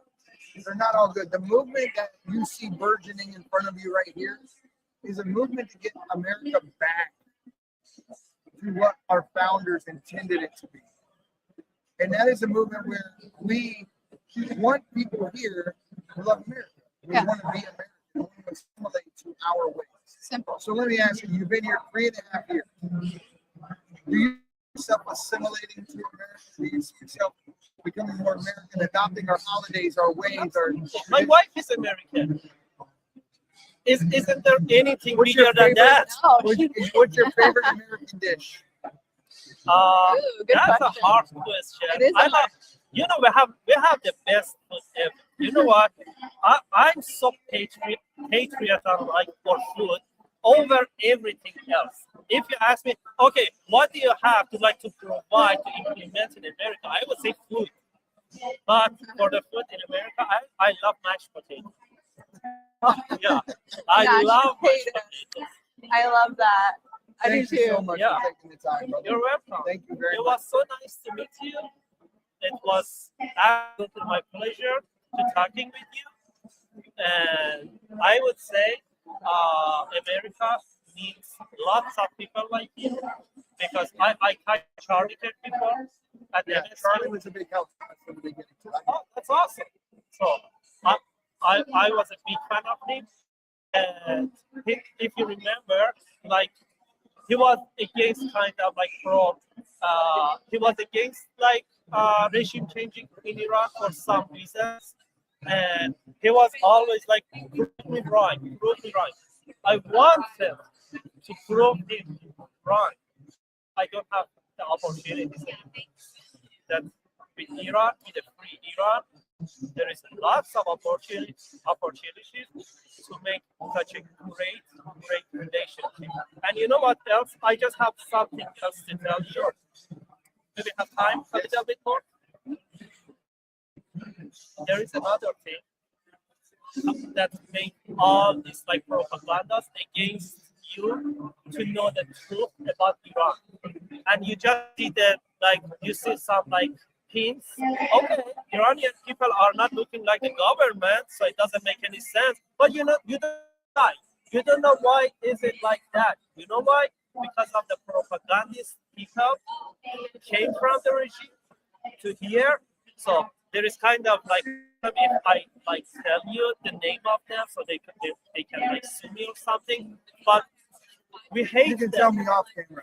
Yeah. So yeah, absolutely. We hate them. They are like paid by the regime, and they are U.S. citizens, and they are not like me. They speak a perfect English that it's like understandable. It's like believable, and they speak perfect English. It's all like Sure. yeah.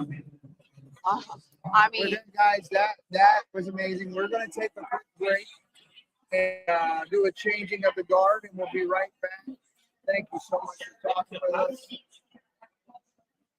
Heard of Q Broadcast? It's taking the world by storm. People are cutting the cord to their high cable bills and moving away from streaming services like Netflix, Hulu, and others for something better. Q Broadcast. For just $60 a month, you'll get access to every channel you could ever want, including HBO, Cinemax, and Stars. And the best part? There are no contracts, no hidden fees, and you're free to cancel anytime. With Q Broadcast, you can enjoy streaming live TV, movies, and top series on up to 5 devices at once. Whether you're at home or on the go, Q Broadcast makes sure your entertainment is always at your fingertips. Imagine being able to watch all your favorite channels from anywhere, anytime, without any restrictions. We're talking about thousands of movies, hundreds of TV series, and a huge library of live channels, all in one place. And don't forget video on demand and pay-per-view events. Those are included at no extra cost, so you'll never miss a big event again. Now, take a second and think about your current cable bill. You're probably paying anywhere between $100 and $300 every month, locked into long-term contracts and hit with surprise rate increases. With Q Broadcast, that's a thing of the past. It's just $60 a month. No contracts, no extra fees, no hidden costs, and no price hikes. Why juggle multiple subscriptions like Netflix, Hulu, and cable when Q Broadcast gives you everything you need in one convenient package? People everywhere are switching to Q Broadcast, saving money and getting more content than ever before. So, what are you waiting for? Click the link in the description and sign up for Q Broadcast today. Just $60 a month, no contracts, no hidden fees. It's time to take control of your entertainment and start streaming smarter. It'll fit up there. How we doing?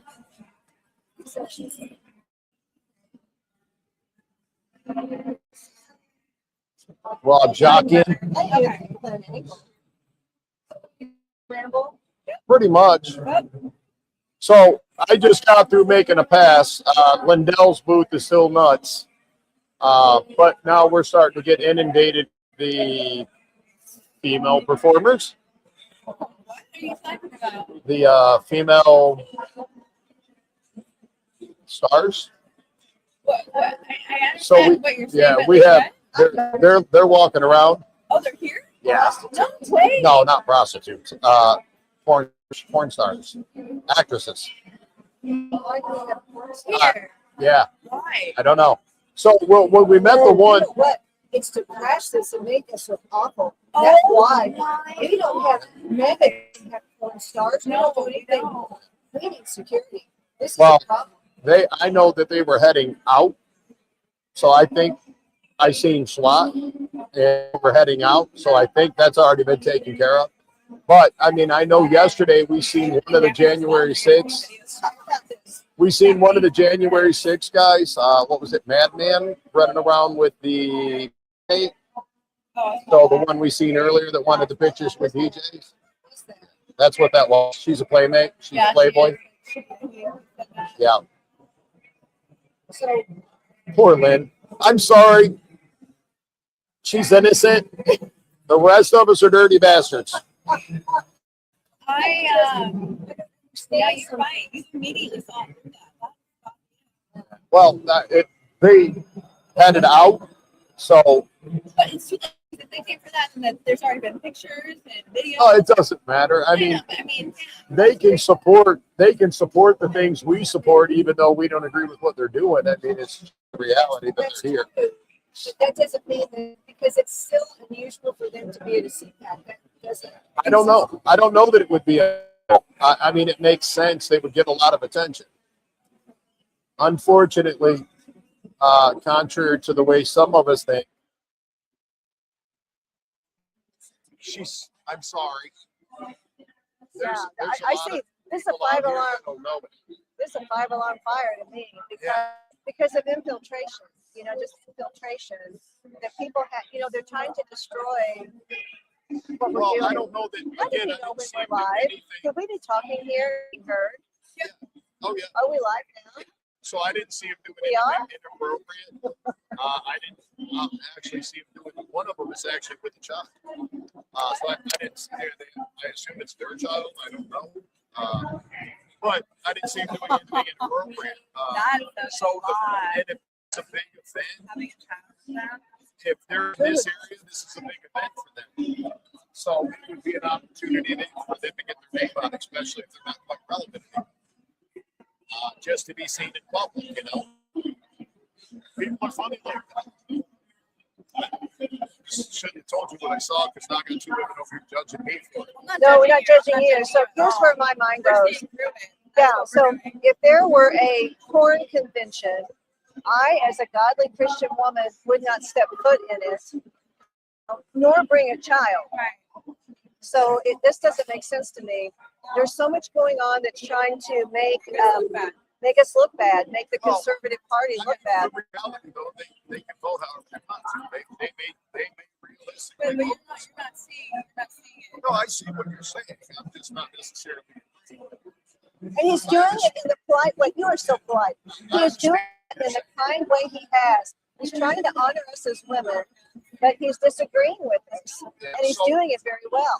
I'm just saying that just because we don't agree with what they do doesn't mean that they're. I never said that. I mean, what the fact here they clearly support something. Whether we agree with what they do with their personal life is irrelevant. That's part of what's going on in the country. If people disagree, and it becomes a defensive thing. We have to get past that. I don't know what they're doing. They seem to have left. But we have Miss Texas running around in here. We have some playmates running around in here. It happens. We have beautiful women in here. It's very possible. I'm sorry. One, two, three. No. This would be another different. You have two on. Yeah, but this is not it. It's the one that looks like this. You got the wrong mic. They can't even hear me. Well, Shannon was talking. She had the wrong mic. So again, it doesn't. I think there's a lot. So like, what is it? what's his name? The man, the wild man or whatever, the Yeah. Jan 6 guy Yeah. running around with the Uh-huh. she's ill That advisedly was a dressed. Jason. That what that makes even. Yeah, the guy in Did you know the that? fur coat. No. You're thinking. Really? It's on the Yeah, this tells us things. Yes. I'll read that. See what he There's says. a ton of Jan 6 people. So the older gentleman we all There's one that's not there. the older gentleman we all met yesterday, he's Jan 6. Yeah, So there's a lot of them around. that's interesting. It's very interesting. Yeah. So I'll tell you what's fascinating is we have the best spot right here to meet people Okay. because all I have to do since the VIP is right there, I just out and I look for people I know and they're alone so you can reach them. This is so Yeah. much better than being up like in the crowd at the event watching them give canned speeches. Yeah. Here they're real and they're kind and friendly and they're more than willing to come over here and talk and interview. Yeah. Or get them scheduled. So that's amazing. Yeah. Yeah. Just regular people. Well, we have a lot of access to it. Like you said, we're in a prime location. Exactly. We catch them as they're going before they go to stage, coming off stage when they're coming in the door. I'm telling you what, we are the new media. Let's stop and think about it. They put the news channels buried in the corner. What's that about? Huh? How many people are over there? Nobody's Nobody's over over there. there. Nobody's over there. Nobody goes in the corners. We don't They care are about that. front and center by the VIP. Nobody can get out of here except by us. Right. And Ah. so people are coming up to us and show where we are. Yeah. Well, we have at least 3 people that came to us asking us to do it. Now we're working on some bigger interviews. That will be just I'm sorry. tomorrow. I didn't mean to do that. But we've had at least 3 individuals approach us that want us to interview. Well, I'm telling you what, we have a big game that's going to be on Saturday. We have Gordon Chang who's going to be here. So he is huge. He is an expert on China and Chinese relations. That's going to be a gangbuster interview for sure, Saturday morning at 10 o'clock Central Time. Be there. Yeah, so I mean, so far, for being my CPAC, I'm thoroughly amazed. This is fun. A lot of what I've seen. Again, unfortunately, like I keep telling everybody, fortunately, but unfortunately, I generally need to. So I'm Yeah. missing a lot of other opportunities. But to spend that time with people. It's Oh my goodness. we're taking turns. I think we're taking turns. What a Yeah. time to be alive. Oh my So God. So like, you're from California. Yes. We've never met. Right. And Eddie says that we're going to connect at the airport. Yeah. So I land and I think, well, we need to know what each other looks like. You know, Yeah. This is how we do this on the fly. Right. Because we are the alternative media. Yeah. We do anything on the time. Yeah. So I text you a picture, you text me a picture, and then you tell me you're not even at the airport. So then the next leg of the adventure begins. I have to go find you in the hotel. And I was then there almost 2 hours earlier. the next thing we know, we're going to Airbnb with DJ David. Right. What happens? But No, it just it's not. It's it is. This It's is a that kid is like I have no words. Wow, what a blessing to be able to spend so much time with him. yes. My God. Wow. I knew how intricate he was. Right. How much people love him. Right. But to see it firsthand, I mean, every one of us, we have such a hard time traveling 100 yards. We got DJ, we're stopped every 10 feet. And he loves it all. He is does. So good at this. He does. He loves it. He's so good at it. Yes, he does. So generous and caring. They love that. All day long, he's getting all these cute, meaningful gifts, and I'm just like, Well, I. and I mean, that's something I hear. So we went to lunch. Of course, we got extra DJs. Got to eat. The ladies, they can do it out and they don't care. Marathoners have to eat. But the reality is, those people from Australia, they open to tell him how important he was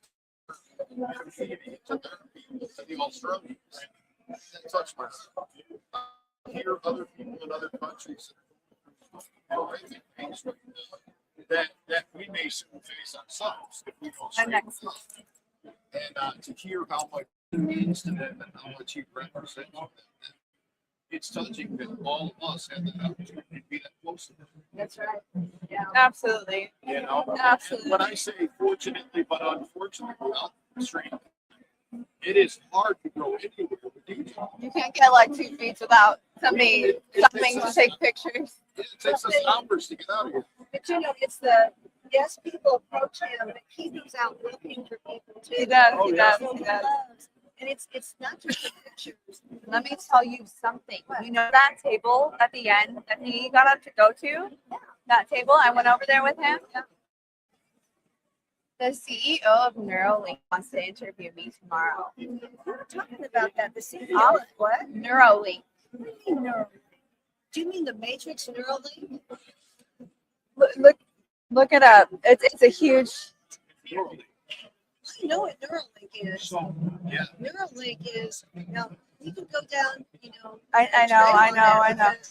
This is AI. This is trans. Oh, yeah, I forgot. I forgot we were on camera. I forgot. I'm like, whoa. Yeah. So Neuralink, I mean, this is stuff from the Matrix. Do you know I'm the actual author of the Matrix? How's that? They stole his play. Really. He wrote that. He wrote that script. It started in his mind when he was little. He was a child. He formed the Matrix. The whole thing.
Synced.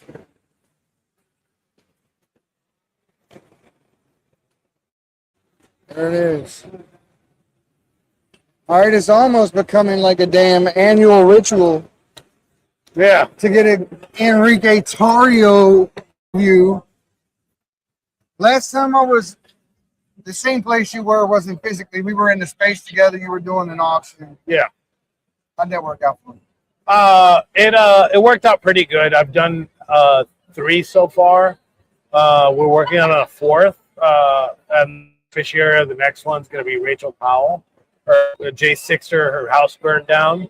So we're trying to see. We always auction off these really cool, unique items. Yeah. Like we did the bullhorn. Patricia. Authentic? Yeah, that's an authentic Yeah, signature yeah, by the president. yeah. I got a couple. We might auction off maybe this one. On the next as much as $1,500 for mine. Yeah. Yeah. On eBay, they go for about $2,500. Yeah, I got an all black one with a silver Sharpie. Oh wow! Deal, yeah. Oh, Yep. yeah. I got the new lime yellow one, like the limey yellow one, neon.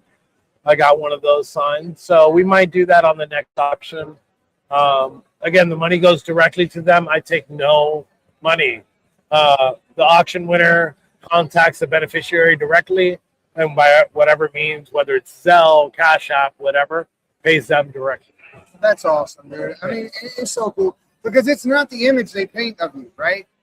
The image they paint of you is like a white supremacist. Yeah. Hold your arm up. Does he look like a white supremacist? I mean, I haven't gotten any sun. I'm usually a little darker. Keep it on now. Got your part. Got your light back. You got your podcast stuff going. We were talking at one point about doing something, but how does everything work out for you right now in the podcast world? So far, we're doing really good, but now we're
There it is. I think it might go off. Did it just go off? Yeah, I just watched it blink. There it is.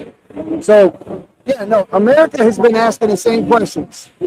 When's the other half of America going to stand up? Why did the leftists get away with trans and our kids and doing the shit that they do? They're going to have a No Kings protest. It's like the world. We might go to the No Kings Bro here on Saturday. Where's this? I'm like recruiting people to come. That's right here in Dallas Fort Worth. Nick Shorter might come out there. Kev Pazelbic. Yes. What time Saturday? I don't know. We're figuring it out, but we started talking to them. Like, we're in town. You know, Portland crew's here too. I want to come. So yeah, we'll keep in contact. But I think we're going to do that Saturday. Look, the president's not speaking on Saturday. Well, they haven't really confirmed that. I don't think he's speaking. I think he would have came out and said, but regardless of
can you guys hear us?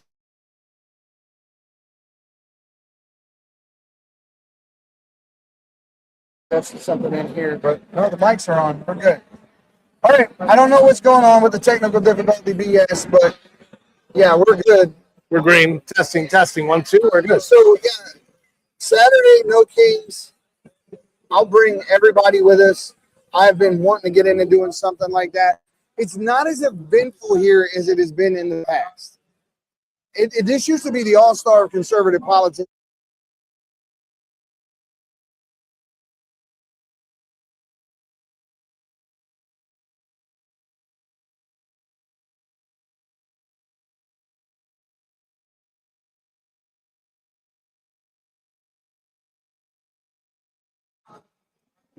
There. I'm just gonna there. And I'll be able to, both of us should be able to hear off of that one. Just hold it. All right. I don't know. We just went too long and it died. Probably. But here it is. So Anyway. yeah, so we're gonna go. I just saw Nick Shorter just come by, and I never met Nick. yeah, he's next to us. So I'm trying to get some people out. You know, look, I being active. You can't. There's no. The Proud Boys and myself aren't known for just posting podcasts and Oh, dude, you know. I thought you guys just made. Yeah, or making memes. We're really good at that, though. You know, we're known for our actions. Yeah. And that's what we try to inspire in other people. So we keep telling people to show up. And if I'm somewhere where I can show up, I'm going to be there. Yeah. I'm going to run right at the action. Dude, brother, I definitely, you know, I had my time. I did my prison time. I did my bad things. The last thing I am is afraid to go where I need to go. Yeah. So I know Maurice will go. I know I could probably get midnight to go. We can gather some folks. All right, let's do it. Yep. So did you put your number in there? Yeah, I did. Okay, perfect. All right. So like I said, the offer is good. You guys in the stream, Maurice and I will definitely put you out on the destination. We do anything to help other people grow, especially people that are actually going to go out and go and do it. Right. And that's the issue. We got to get people that will really show up and really fight. Well, what do you see? Let me ask you something completely different. And I know this is not typically your topic, but Iran, what do we do? Look, I have a very nuanced position on it. I support the strikes. I'm not a dove. I never pretended to be. Iran's been a problem for a long time. Now, is there questions of how far we're willing to take it? I don't want boots on the ground. I think a lot of people don't want boots on the ground. But Iran's not my focal point in the Trump administration. Okay. If the president decides that that's what he wants to do, I'll be like, look, I don't like it, but I trust that he's going to make the right decision. You know, that's our commander in chief, and I'm not one of these guys that, oh man, if Trump says it, we're great. I'm just saying, look, we don't know what's going on. Is it with Joe Kent? You know, I support Joe Kent. I supported what he did, not because of anything, but I heard the Tucker interview and I heard the conviction in his voice. And another thing.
Look at your light.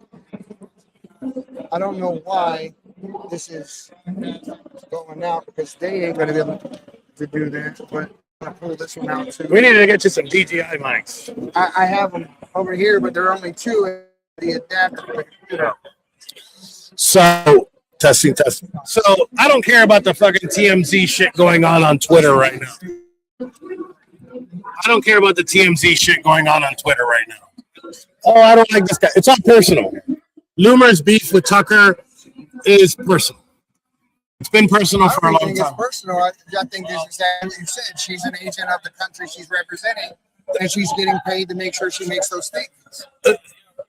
You always take a look. It's always something about What was it? 6 months ago, she got an influx of money from a guy named Jake the Snake.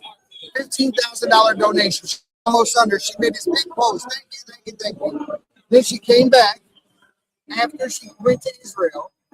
And after she went to Israel, then she's donating $50,000. testing. Okay. Yeah, and that's real. But we need to make sure that we don't allow any foreign influence campaign. Period. So we've gone from America first to America only. Yeah.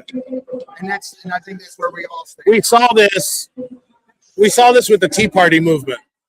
It was hijacked by the establishment, and then they tried to I'm gonna call it paywall.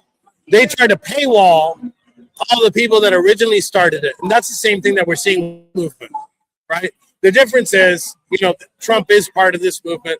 I think a huge part of this movement. So it can't be as co-opted easily, but they're attempting to. That's why I don't understand people that tell me that Trump has been co-opted by Israel. Trump is not a manipulate. You can't manipulate this man. Yeah. It's the whole art of the deal. That's what he's about. You think that Benjamin Netanyahu is going to intimidate or manipulate Trump? It's crazy.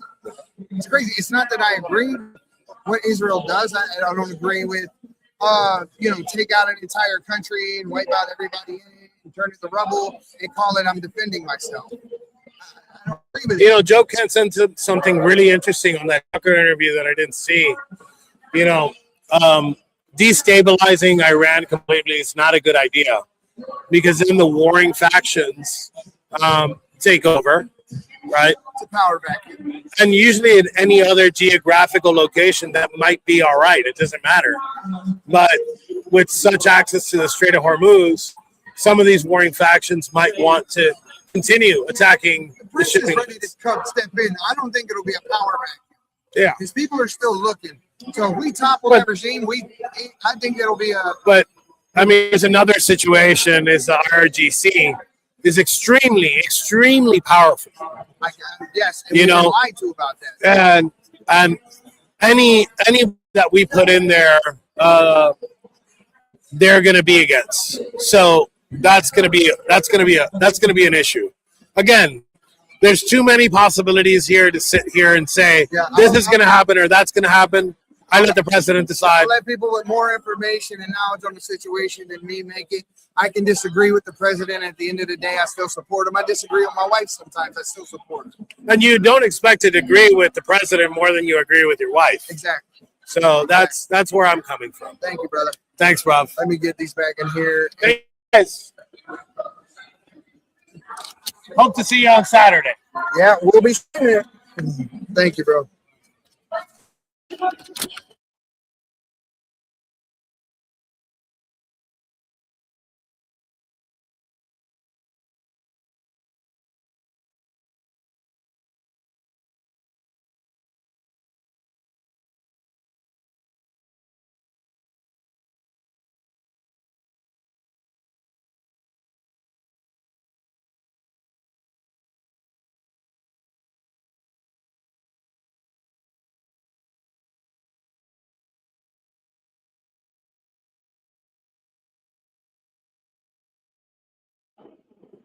No,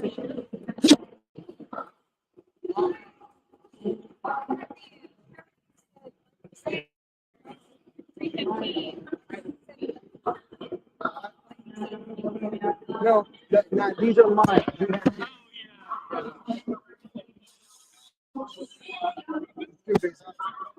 Do I still do 10 bucks? Is it?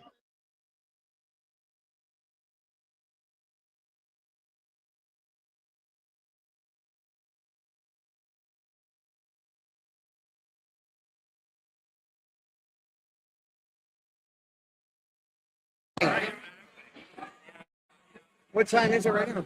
So it's about 3:10. 3:10. You got 5 minutes in you? Maybe 10? Yeah, if I can have 5 or 10 minutes, that's good. Hey, can we give her 10 minutes to you have 3:15? Is that fine? All right, here you go.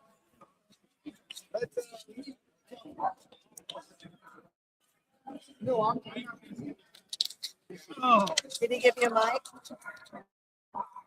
Did he give you a mic?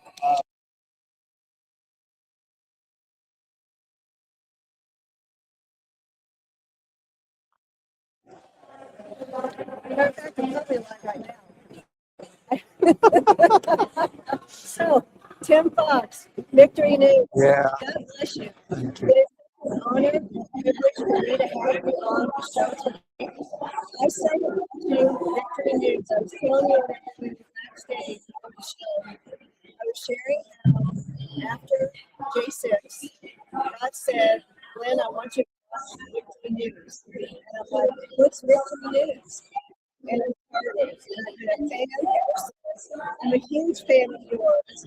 You are boots on the ground, live interviews, reporting. Yeah. So tell me, we have 5-10 minutes to chat. What's on your heart that you want to share? Well, first of all, your story is much like what we hear from a lot of people.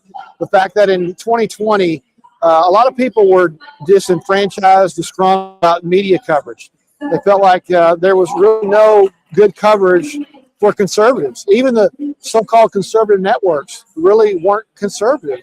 And so what we did was We were there January 6th. We were there for J6, reporting for our America Stands program because Victory News didn't exist yet.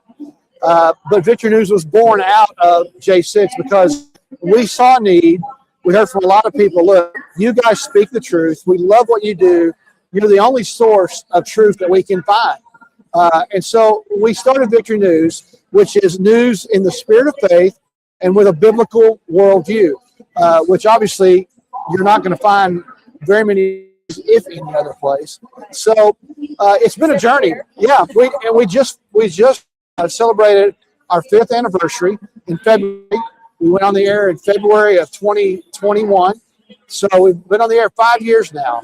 And we know we're really excited about what the Lord's doing. And he's really opened a lot of doors for us in terms of people that have just heard about our network, people like you and people like you that talk about our news and our network. And it's really been a great journey. It's been so much fun. And as you said, I'm out in the field a lot.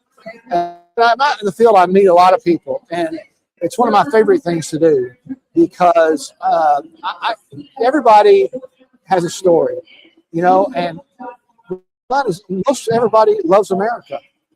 The people that watch us, the people that we encounter, they love America, and they just want what's best for America, and they want to be able to live their lives in peace and do what they want to do what they're called to do without the government being so in their business. And so that's kind of what we are. We're a conservative news network. We're not really fair and balanced. And I know you hear that. We're not really fair and balanced. We're fair and balanced towards the Word of God and towards the Constitution. So that's really who we are. Hey, Jeremy, take a picture. So how did you get started? You're so talented at what you do. Did someone just say, hey, Tim, go do this? Well, when I was in high school, I thought I wanted to be a writer. Then I went to college and changed my major to television. And my junior year of college, I was able to get a job at a TV station in Dallas, one of the biggest TV stations in the country. And I was just a minimal job. I wasn't anything major, but I was in the environment. I was watching how news anchors prepared, how they deliver the news. And I worked most of what I did was in sport. I'm a big sports fan when I grew up. But I watched how they did interviews. I watched how they prepared. So I kind of learned that. And then I started working in 1987 for a ministry, Kenneth Copeland Ministries, in the television department. And about 10 years into that, I started doing a program at all of our meetings. We did meetings around the country where these 3-day or 5-day meetings or 6-day meetings where people would come in. I would interview VIPs and pastors and partners with our ministry and just hear their stories. So I just I honed my skills in interviewing. And then when we started Victory News, I also had really a passion for politics. And I'm David Barton for that. I met David Barton through Kenneth Ministries when he came to do TV broadcasts with Brother Copeland. And I was already involved politically, but he really inspired me to really be more involved, not to ever miss an election, always vote and be involved. So consequently, I hold a local position in government. It's called a precinct chair here in Texas. I don't know what it's called in other states, but it's really a local position where you're kind of involved in local party politics. That's kind of how I stay involved. And I've been to the Republican state convention here in Texas multiple times. And it's just something I feel passionate about. So it really works hand in hand with what I'm doing with the news because, I have a passion for America, for politics, and of course I have a passion for the things of the Lord. So, I just enjoy talking to people. My mom was a real people person. She moved to heaven last year. And so I grew up in a house and my dad was a pastor. So I grew up in a house of two people that loved to talk to people, loved to minister to people, and loved to make people feel valued. And so that's something I just kind of inherited, I guess. So I really enjoy talking to people, and I enjoy being out in the field reporting and doing it from a biblical view. To me, that's just, there's nothing like it. Well, and that's what makes you so amazing at what you do, because everything that you share that's in your heart comes out in each and every interview. Yeah. Your care for people, your love for the Lord, your desire to honor Him and honor the United States of America. That's what makes you. That's why I was so excited when I was so excited when I saw you at CPAC. I'm like, oh, he's like a hero. What's the most amazing thing you ever did? Well, that's a great question. I know you've done a lot. I have done a lot of interviews. For news, we haven't been around long enough for me to have done anything. Well, I've interviewed newsmakers. I've interviewed congressmen and senators. But, I talked about what I did with KCM at these meetings. When I interviewed, one year I actually got to interview Pat Boone, which I think people would like Pat Boone. To me, that was, because I grew up watching Pat Boone. Oh, yeah. I interviewed James Robinson. I've interviewed, a lot of leaders in the faith movement. I've talked to a lot of them. Being on the border with the news was very eye-opening for me, because when we started the news, obviously it was during the Biden administration when the border became wide open, and so I made several trips down to the border to see that situation, and it was really, in a lot of ways, I'm obviously thankful I know the Lord. Because had I not, I would have been really scared about what was happening to our nation. It's really serious. And what we're facing now because of that, and you're seeing a lot of this pushback against ICE, trying to deport all of these illegals that are in our country, a lot of criminals. So really right now, I think we really are facing a situation of good versus evil in this nation. And I'm not saying any man necessarily evil or a party is evil, but there are parties that are aligning themselves with evil. I'll just say that. And there's a lot that's going on in the nation that could be of great concern, but that's where faith comes into play. And that's why I enjoy and love what we do so much on Victory News, because we tell you the news, but at the end of our newscast, we pray at the end of every one of our newscasts, and we give a number for a prayer line. If people need prayer, call this number, because one of our prayer ministers will pray with you. I think revival in America is the one thing, maybe the thing, that's going to save America. And I think just in our own little corner of the world at Victory News, we're doing our part to help start that revival. To people know that there is still a God that loves us, but loves this nation, is not done with this nation yet. And our job, I think, is to encourage people. Look, it look bad right now, but as Brother Copeland, as you mentioned earlier, as he likes to say, back of the book, we win. Yes. Spoiler. That's right. Yeah, absolutely. Part of my show, he had created a song for me, and I told him when I started here, I said, I want a message of my background's difficult to do. I talk a lot about political issues too. And I said, I want no matter what, God is absolutely good, as Robin Pollock says all the time. Sure. And so I'm so grateful to have you here today. Any final thoughts for us before we hop on? Well, I will just say this. We're in a midterm election cycle right now. And typically, the party in power loses a bunch of seats in Congress. That's historical. I mean, it goes down. I mean, it's only happened a couple of times in history where that didn't happen. My encouragement to people is stay engaged. Don't let the fact that things seem to be going bad or seem to be going wrong deter you from staying engaged in the process. At the very least, be praying and vote. Because I think it's so important for Christians to be involved in politics. And I think for so long in church, politics is a dirty word. You say politics in church, that's a dirty word. You're not supposed to say that. You're certainly not supposed to be involved in it. But my encouragement to people would be, put your hands to the plow, get involved, do what you can do. Not everybody's called to run for office. Not everybody is called to be a part of something like that. But I do believe every believer is called to vote. So if you're not registered, register. And then when you register, please go vote. And please pray before you go vote. Because there are a lot of people out there that are claiming to be Christians that are running for office that are not what they really appear to be. So you have to have discernment too.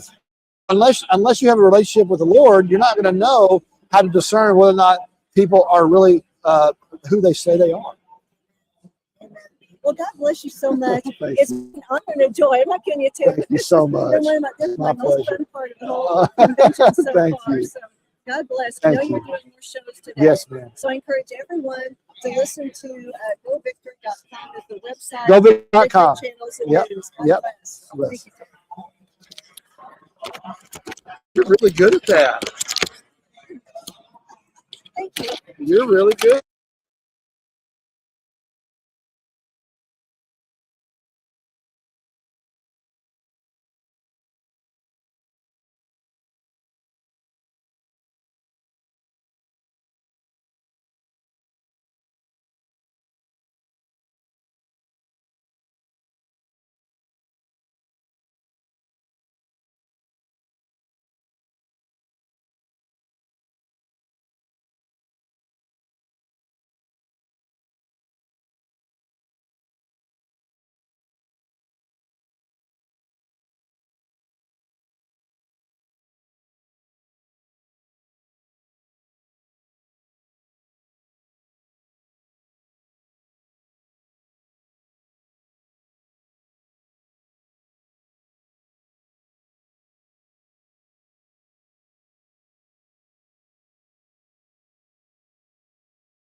I don't know why they knew.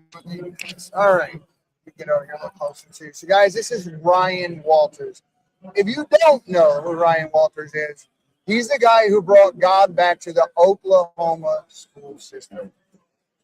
Ryan, welcome, brother. Thank you for having me. Yeah, Very nice yeah. to meet you in person. I tried reaching out to Ryan years ago. I read the story online, and I was just like, why aren't we doing this everywhere?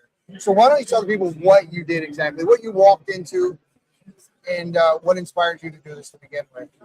Absolutely. You know, I came into office as the Oklahoma State Superintendent, saw an education system that was being run by the teachers' unions. We had radical extremists in the classroom. Prayer was taken out of the classroom. The Bible had been taken out of the classroom. Just absolutely ridiculous left-wing indoctrination going on. So what we did in Oklahoma is we got school choice done. We banned DEI. We then dug in and said, what are we actually doing proactively, right? We need to ban these things. That's right. But we've got to get the Bible back in the classroom. We have to get back to the primary source documents like the Constitution, the Declaration of Independence, Federalist Papers. So we brought all those things back. And again, the unions fought us every step of the way. But, you know, people of Oklahoma, and I think Americans, value passing on to the next generation the principles the country was founded on. And you have to have the Bible, you have to have the Constitution, you have to have an understanding of those things. You're good. I'm just going to go live twice. There you go. What was your, when you were running, when this was on your mind, this is what I'm going to do. This is what I want to do. This is what needs to be done. The battle that you faced in that first day in office, you get in there, I'm going to do this. What does that look like? I mean, you got people in the office who obviously had been there for some time. So you get in there, and do you have to fire all the staff, all the people, or the? Yeah, so, you know, that was one of the things that we had to do was get the left-wing activists out of the Department of Education. So right off the bat, we come in and we fired 150 people. I mean, had to. You know, we were able to clean them out. That's one of the things I think that so many times elected officials don't do. They leave in all these Democrats in all these important positions, and then you go try to institute change. Well, they're not going to do it. Right. Just kicking the can down the road. It's going to come right back, and it's going to come back with a vengeance. They're going to block off the area that you exploited in order to get there. That's right. So are you working with anybody else from any other states, talking to them about how you did what you did, trying to get others to do that? And how's that work? Absolutely. Working very closely with Texas, Florida, Arkansas, you know, a lot of states around the country here to help them. Look, Texas is bringing Bible verses back in the curriculum. They're under a fight right now. Florida has been taking on the unions better than any other state right now, doing an incredible job getting the teachers' unions out. And again, we're working with teachers from all over the country that are your good teachers focused on academic that don't want the left-wing indoctrination in the classroom, that want to partner with parents. And so that's what my organization is doing now, is saying we've got to get good teachers out of the unions. We've got to get education back to a way that's focused on our founding principles. Yeah, but what do you think that the end goal is here? What are the left working toward? Because all we see is chaos. Yeah. All we see is moral relativism, chaos, destruction, and the indoctrination of our children. And it leads nowhere. Yeah. And it seems like it's, even though it's not done within a group per se, it's happening worldwide, right? It's not just here. Look at the UK, look at Ireland. It's everywhere. It seems like there's somebody somewhere that we don't know who or how that's definitely orchestrating all of this. We could say Satan and be very vague. Sure. But are there groups within your state that you have been able to identify that are definitely? Yeah, no, there absolutely are. You see an apparatus like the teachers union, they are very organized. They try to pretend like, you know, all these things are organic. They are absolutely pushing from a position of hundreds of millions of dollars, millions of members to drive this Marxist agenda. And then you've got a major funder like a George Soros that dumps money. I mean, I remember it was, you know, about 20 years ago, he was paying, you know, all this money into local DA races, local school board races, and people are kind of scratching their head going, well, what's the plan here? Well, the plan was, if you take over all the local DAs and prosecutors, you can pass whatever conservative piece of legislation you want. If they don't enforce it, it doesn't really matter. Then secondly, it was control the education system. You control the education system, you have a Marxist agenda that can be infiltrated through our young people. And that's the way we've seen Marxism take hold in other countries. Yeah, because the teachers are basically indoctrinating the students with this, and the students don't understand. And Marxism explained through the lens, try to do it, it sounds like the utopia that all these kids, well, you're going to be able to make sure no one's going hungry, everyone's going to have a house, you own your own labor. The guys who own everything, they're running you guys, you don't realize it, and you're slaves. And what we're doing really is creating this agenda where you have the elite and the destitute and nobody in between. And they don't understand that they're destroying the heritage and what made the country great to begin with. They're destroying the history behind it first, which is what I believe here in the statues were down. 100%. All of that was about. What other initiatives have you seen outside of even your school district in your state to try to accompany what you're doing to push your agenda forward? Look, the parents' rights movement is huge. You have parents that are standing up, fighting against this, going to school boards, pushing for legislation to give them more transparency. Because number one, the parents in a lot of states can't even see what's being taught to their kids. That's very important. School choice is very important as well. Look, if a school is going to indoctrinate your kids, we should stop funding the school, of course. But parents, you need to be able to get your kid out, send them to school. I think that's crucial. I think everybody's agreed on the voucher system thing, right? That school choice. And they run on it. They campaign on it. But when they finally get there, they vote against it. Yep. And this is in every place that I've seen, we've seen a lot of. This is the problem. This isn't a left problem. This is a government problem. This is a uniparty problem. And we need to make sure that we can identify who are the people that are. So we need to primary them. Even now in the Trump administration, we all had a certain way that we thought all this was going to go. And a lot of people right now are angry because we're not seeing the action that we were promised. Or it's not happening fast enough. Or the accountability isn't there. Our president arrested. But now we see Ilhan Omar, Tim Walz, all these other guys that we know are involved in this massive amounts of fraud. No one's been arrested. There's accountability. What do you see when you look at all of this? What I see is, it is really, really unfortunate that you have so many folks around the country that have gone and got engaged in elections to elect folks that make promises that they don't keep. And we've got to hold elected officials accountable.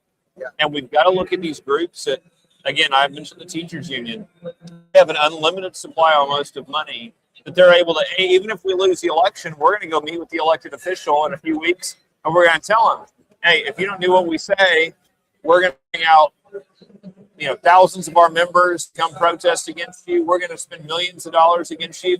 And so these elected officials go, okay, well, what do you want? Well, we want to keep power. Okay, well, we'll nibble around the edges and let you keep power. We'll do just enough where people think we're doing something, but not actually do the thing to take them out of power. Yeah, we'll make it. We're going to sit here and posture as if we're going to. That's how I feel about the conservative movement, not as a whole, but there are a lot of people within the movement that posture and they say all the right things. But when it comes time for rubber to meet the road, they don't actually do it. What other initiatives outside of the school district are you seeing taking place in your state that are moving your agenda along? Yeah, look, I think we've got to continue the crackdown on illegal immigration. We've got to get law and order back. And you see the left, the lengths they're willing to go to create chaos. And I mean, chaos doesn't benefit anybody except the radical wing of the Democrat Party, because the rest of us, hey, whether we agree or disagree, I want you to feel safe with your family and a community. That should be a common sense. We all agree on that. But you see that the left will use those disruptions and use that chaos to achieve their end goal. We've got to support law enforcement. We've got to support a border policy that doesn't allow illegal immigrants to come into our country. These are things that have to happen. And so I think when you look at that, and you look at the chaos that's brought on our schools, we were a state that fought back against it as well, because we said, listen, you have fentanyl pouring into our schools. You have a ton of illegal immigrants pouring into our schools. These are effects that have broad implications on the rest of society that we've got to get under control. And not to mention you have 8+ years of school shootings that have been largely from one specific demographic of people who are exacerbating mental illness to a detriment of our children and then ignoring the faction that's actually committing these things. Right.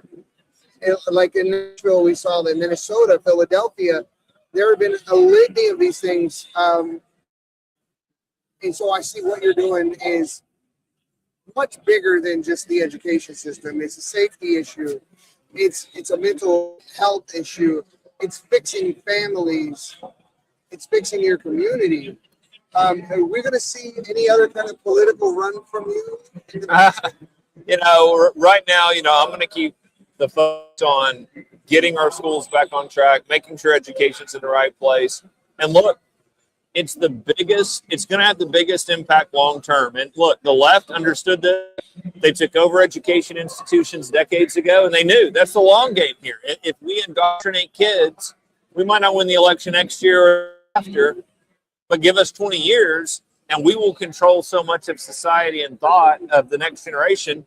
We're going to win these elections. That's it. You get 2 generations of indoctrinated children, and they don't know what the United States looks like except for what they've seen. That's right. And that, I think, is the end game. That's the goal, is to disenchant the children into thinking this is the norm. And it's not the norm. That's it's not the norm that you and I have known. It's not the norm our grandparents knew. Family values have eroded. Well, we have people that won't even go to Thanksgiving dinner with each other because of an election. Yep. They won't acknowledge anything the guy does good. Look, I'm here with DJ Daniel, the little kid that was honored by Trump.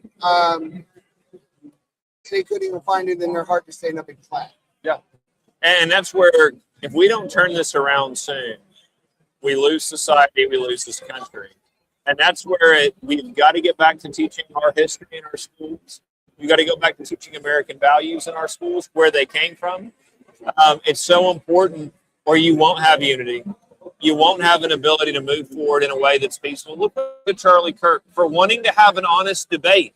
wanting to engage. Isn't that what we want? No, isn't that what we were founded on? Is having an honest back and forth discussion. The best idea wins. Yeah, that's right. So what do you say to people that tell you there should be a separation of church and state? You don't have a right to indoctrinate my kids with your religion.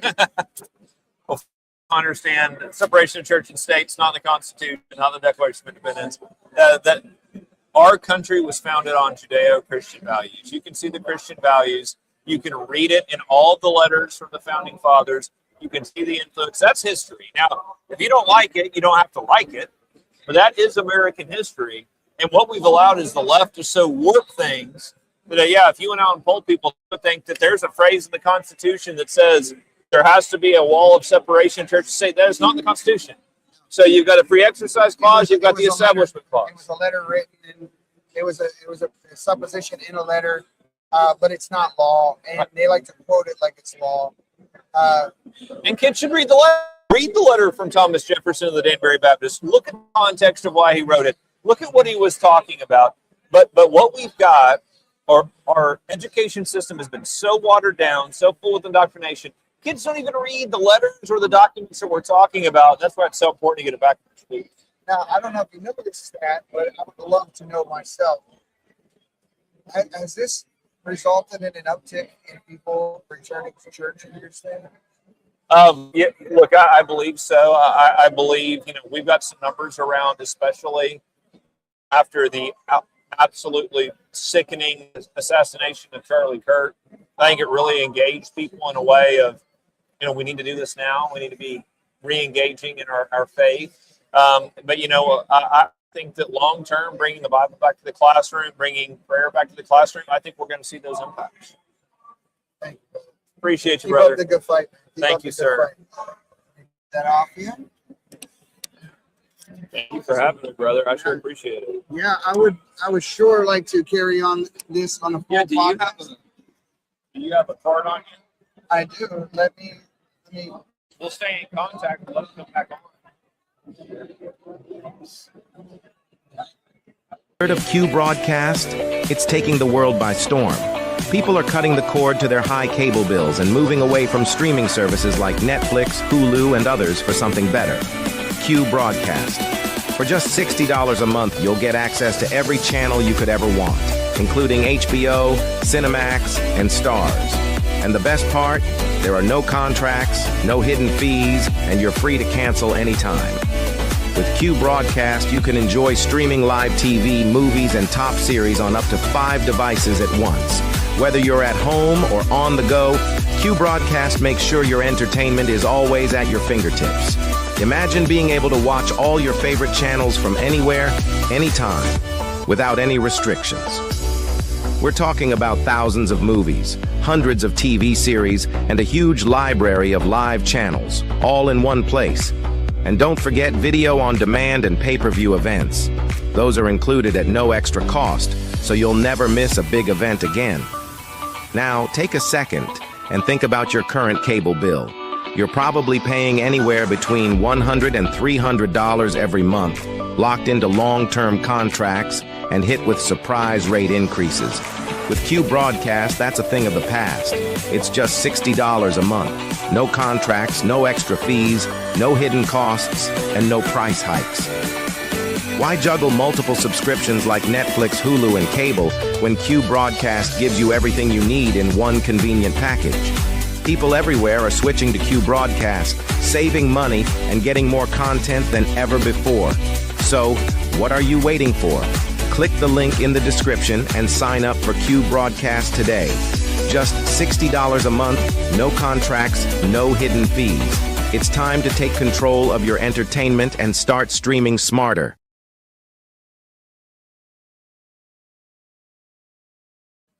I'll pin you up. So tired. I know you are. All right, come up here. Look at it. Hey, so I've been here podcasting all day. You've been running around. See anything fun? Did you get anything cool? Pretty much. Really? So DJ has been running around all day long, stealing everybody's candy. Stealing everybody's candy. It's not called stealing, it's more like borrow. He treated CPAC like trick or treat, like Halloween. I mean, Halloween is almost here, so I might as well just take some candy. Yeah, you're good. Sit down.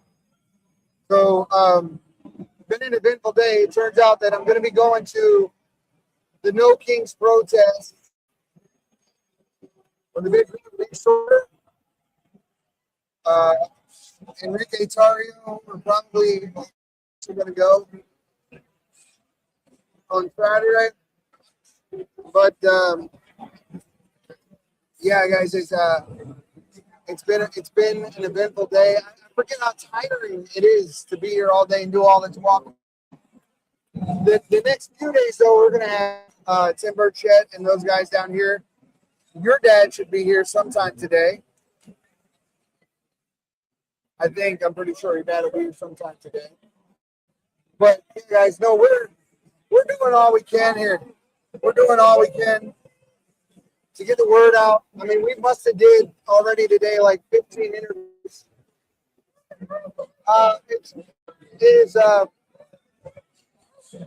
It's in the Gaylord in Dallas. Oh, you mean the protest? I'm gonna get the information from Enrique. I'll go live later, and I'll let you know where it is. But I'll get the information from Enrique. DJ is a trooper, Kilburn. He's absolutely a trooper. Matter of fact, when he grows up, he wants to be a trooper. Especially with them shiny boots. Sorry, Henry. Especially with them shiny boots. Shiny boots on. Are you still cold? Oh, guys. Minute. What's the ice over there? Yeah, we can make have an ice. We can make that happen. We can definitely make that happen. Guys, we're going to take another break, and I'm going to try to get another special guest. Keep an eye over there. Yeah. I'm going to take another break because I'm going to try to pull another guest on right now. We'll be right back. Heard of Q Broadcast? It's taking the world by storm. People are cutting the cord to their high cable bills and moving away from streaming services like Netflix, Hulu, and others for something better. Q Broadcast. For just $60 a month, you'll get access to every channel you could ever want, including HBO, Cinemax, and Stars. And the best part? There are no contracts, no hidden fees, and you're free to cancel anytime. With Q Broadcast, you can enjoy streaming live TV, movies, and top series on up to 5 devices at once. Whether you're at home or on the go, Q Broadcast makes sure your entertainment is always at your fingertips. Imagine being able to watch all your favorite channels from anywhere, anytime, without any restrictions. We're talking about thousands of movies, hundreds of TV series, and a huge library of live channels, all in one place. And don't forget video on demand and pay-per-view events. Those are included at no extra cost, so you'll never miss a big event again. Now, take a second and think about your current cable bill.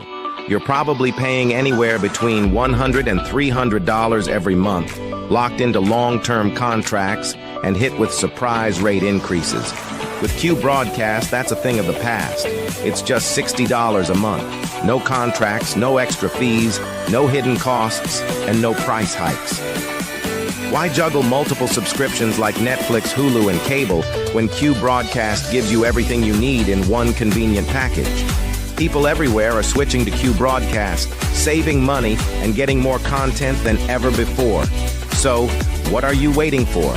Click the link in the description and sign up for Q Broadcast today. Just $60 a month, no contracts, no hidden fees. It's time to take control of your entertainment and start streaming smarter.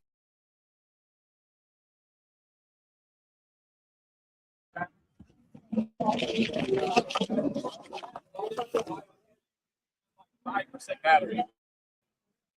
I just went ahead and turned your light off for you because you had like 5% battery. Okay. So it's about to die. Yeah, just keep doing the thing going. I got the podcast on. All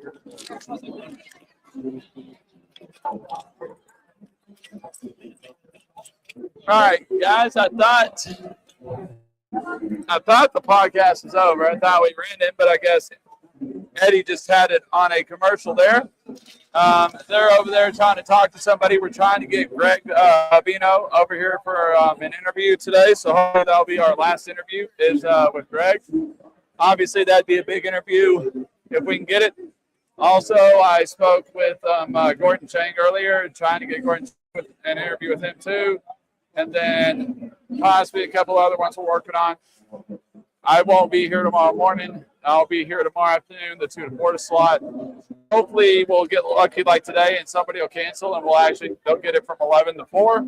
So we won't actually have to worry about leaving. So that will be nice because then when I get back there at 12 or 1, we'll still be going live. Let me get the comments up so I can see what's going on in the comments. See what we got going on.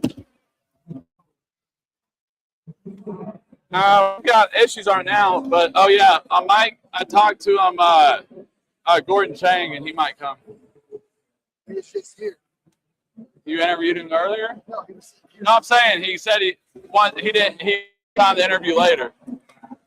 But yeah, so yeah, no, it's been an awesome day today. I know that the interviewing the larger immigration TikTok guy that we got interviewed, that was really cool. Him bringing over a friend of his.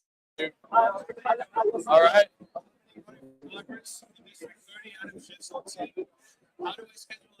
Come on in. You get the. All right, there you go. Just click wherever. Yeah, just click wherever on your lapel there. Go ahead and scoot over this a little bit so you're more in there. So who's you running for here in Texas? No, actually in Los Angeles, out of California. I'm running for Adam Schiff's old seat. That's District 30. Oh, that sounds like. Yeah, I know, right? So that's Glendale, Burbank, Pasadena, and Hollywood. All right. I know somebody I really need over here. Where she went to because she's actually from LA. Oh, really? Who's that? I may know her. She's another one of our producers. Well, no, another one of our podcasters. Shannon's ever her name on her handle on TikTok. Shannon's ever. Okay. So, because we were actually this morning talking about, she's asked me what y'all actually got a Republican governor. Yeah. And I'm like, well, it all depends on how y'all state government's set up. I said some state governments, like Texas, the governor has the more power. Yeah. So then that would benefit. I said other governments, instead of more like the United States, where the Congress has more power, the governor's mainly signatory. Yeah. I said I don't really know California's government, so well, that's to answer that question. That's a good point you raised because that's definitely one of the big issues. So when we had Schwarzenegger as governor, he's Republican, and he got stalled by the state assembly and the state senate, which has been supermajority Democrat for the last 2 years. So the point you raised is actually a relevant point because Republicans, even though we're 40% of the state, we're not well represented in the state legislature as well as in Congress. Well, which was the bullshit about the redraw. They wanted to fire it off of Texas, and this is where sometimes Trump makes me just want to go. Because he said, hey, Texas redraw the map, but that had nothing to do with our redraw. Yeah. Our redraw based off of a Supreme Court ruling challenging our 2020 map, stating that we had racially gerrymandered at that time, that we had to redraw it then. So, yes, Trump saying, hey, let's redraw the district, having to coincide with that Supreme Court ruling. And so the Democrats took it and ran with it, when it in reality had nothing to do with what Trump said. It had all to do with the court ruling saying it was that the 20 was racially gerrymandered by creating the racial district, black-only district. Yeah. And that's the crazy thing. It's like California, I'll have 40% Republicans, but it's like 13% with the new map. Exactly. Well, even less. So I think we have 454 congressional seats, but only 2 of those are now Republican after the redistricting. So it's even less than 10%, which is a travesty, honestly. It shows that Republicans are fairly represented in the state, and that's how you get awful legislation like a mileage tax. That's what we're looking at. We're going to start paying taxes up to $4,000 a year, depending on the mileage we drive. We already pay the highest gas prices in the nation. Now we can't even drive. Yeah, and that comes like, that's a good thing, a bad thing about Texas and California. Now, see, I would love to run for state house or state representative, state senate, but I can't because I don't have a business. I don't have somebody to work for me 6 to 8 months every other year. Yeah. Because since they're only in session every other year, they don't get paid. Well, they get $750 a day per diem when they're not in session. When they're in session, it's $500 a day for the 180 days they're in. If they do it, they rule a special, and it's like $1,000 a day or something. But yeah, still, very rarely are special sessions called. Yeah. So you're talking about $48,000 every 2 years. But we don't get a lot of unnecessary bills like California, because California, y'all's state senators and state congressional members are full-time employees. They're paid $170,000 a year. Yeah, sometimes more. So leadership's more. Yeah. They're more structured, kind of like the U.S. House. The U.S. is. But because of that, they feel like they have to make bills to show that they're doing their job, even though they're worthless. And a lot of ideologically run bills. That's how you get bills. One of the most awful bills to come out of California, which I'm sure that if Gavin Newsom becomes president, this is going to go to the federal level. But there's effectively, hopefully not, but there's a couple of bills that basically allow a school to start socially transitioning a child in school without notifying the parents. And then at some point, this was ruled unconstitutional by the Supreme Court. Thank God for that. But then there's another one that followed it where anybody up to a 5th degree of separation from a child can actually take them out of school and declare themselves legal guardian of that child and even change their name.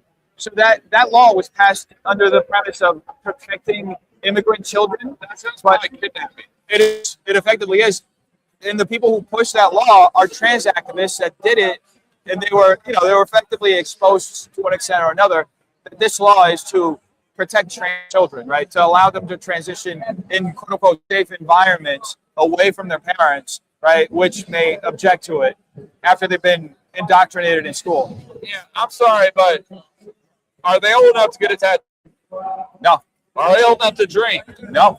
Then they shouldn't be old enough to mutilate their body, change their body permanently. Yeah. And the issue I have with the trans drugs and stuff is like, okay, we already know that as my age as a male, because I'm on testosterone treatment because I have low T. Without that treatment, I'm at high risk for arthritis, heart disease, overweight, sleep, insomnia. And then it's same with women. If they have low estrogen, they're at high risk for osteoporosis, all this stuff. And I'm like, so what do you think that's going to do when you change that? Well, that's why you have so many children that are detransitioning. This is a big movement that's happening. They're detransitioning. They're going back, and a lot of them are very upset, not only with their parents, but other people in school who push them in that direction. Now, some of them are infertile. Some of them have had permanent procedures as young as 12. Sometimes even there was a doctor who said she was transitioning 3-year-olds, putting them on hormones. Now, there's a big case. Chloe Cole is, I think, the most known case where she got a double mastectomy at a very young age. And, that's a travesty. I think everybody who's responsible for pushing that and causing children to make those permanent choices without fully informing them should go to jail. At 5 years old, I want to be an astronaut. Yeah. At 10, I want to be the president. At 17, I want to be a doctor. Now I'm in real estate development, working on getting my law degree, wanting to run profits. Like, I didn't know what I wanted at 9. Yep. It's the most ridiculous thing is saying that, oh, these kids know what they want at 9. No, they don't. I mean, I have a 3.5-year-old. One day he's Sonic. The next day he's this. The next day he's this. Next day he's that. It's imagination. Yeah.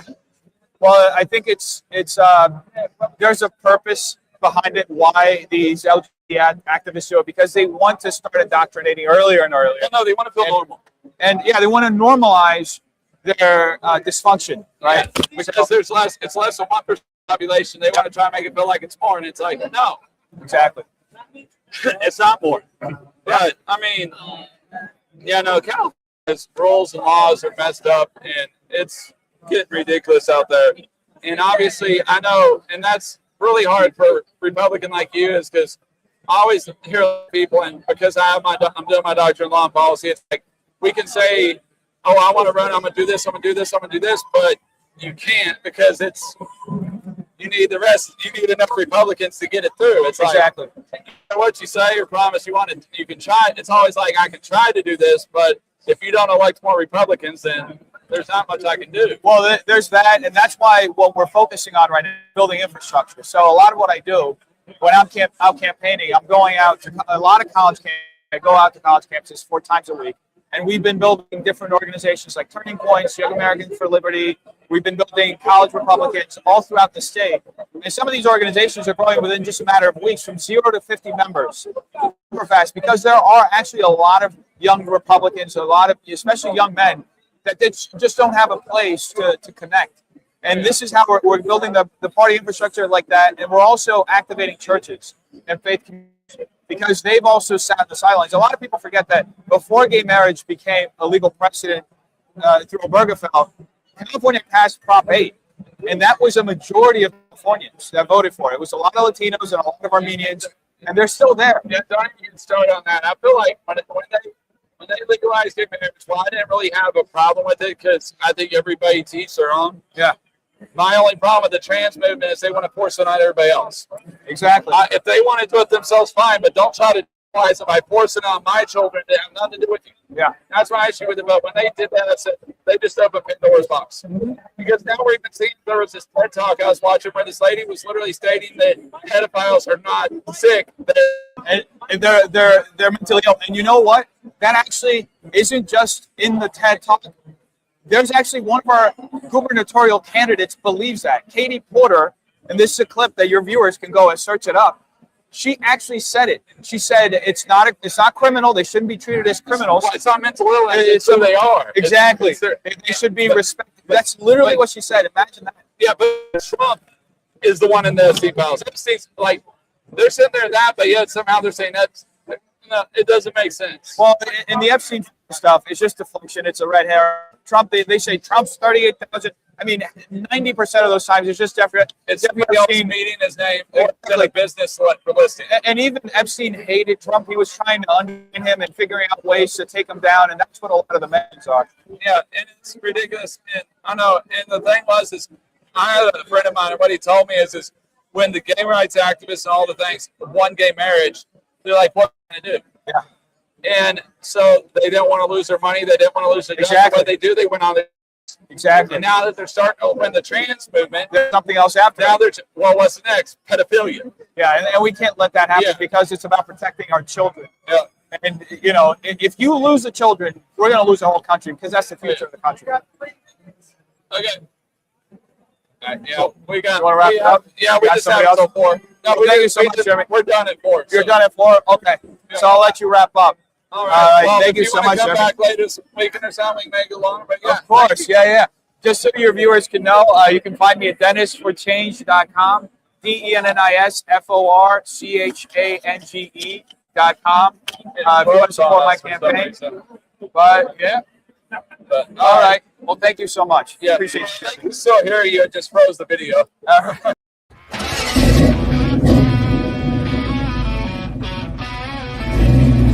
Dusty plains and broken dreams. Cowboys and Indians on the same team. We got no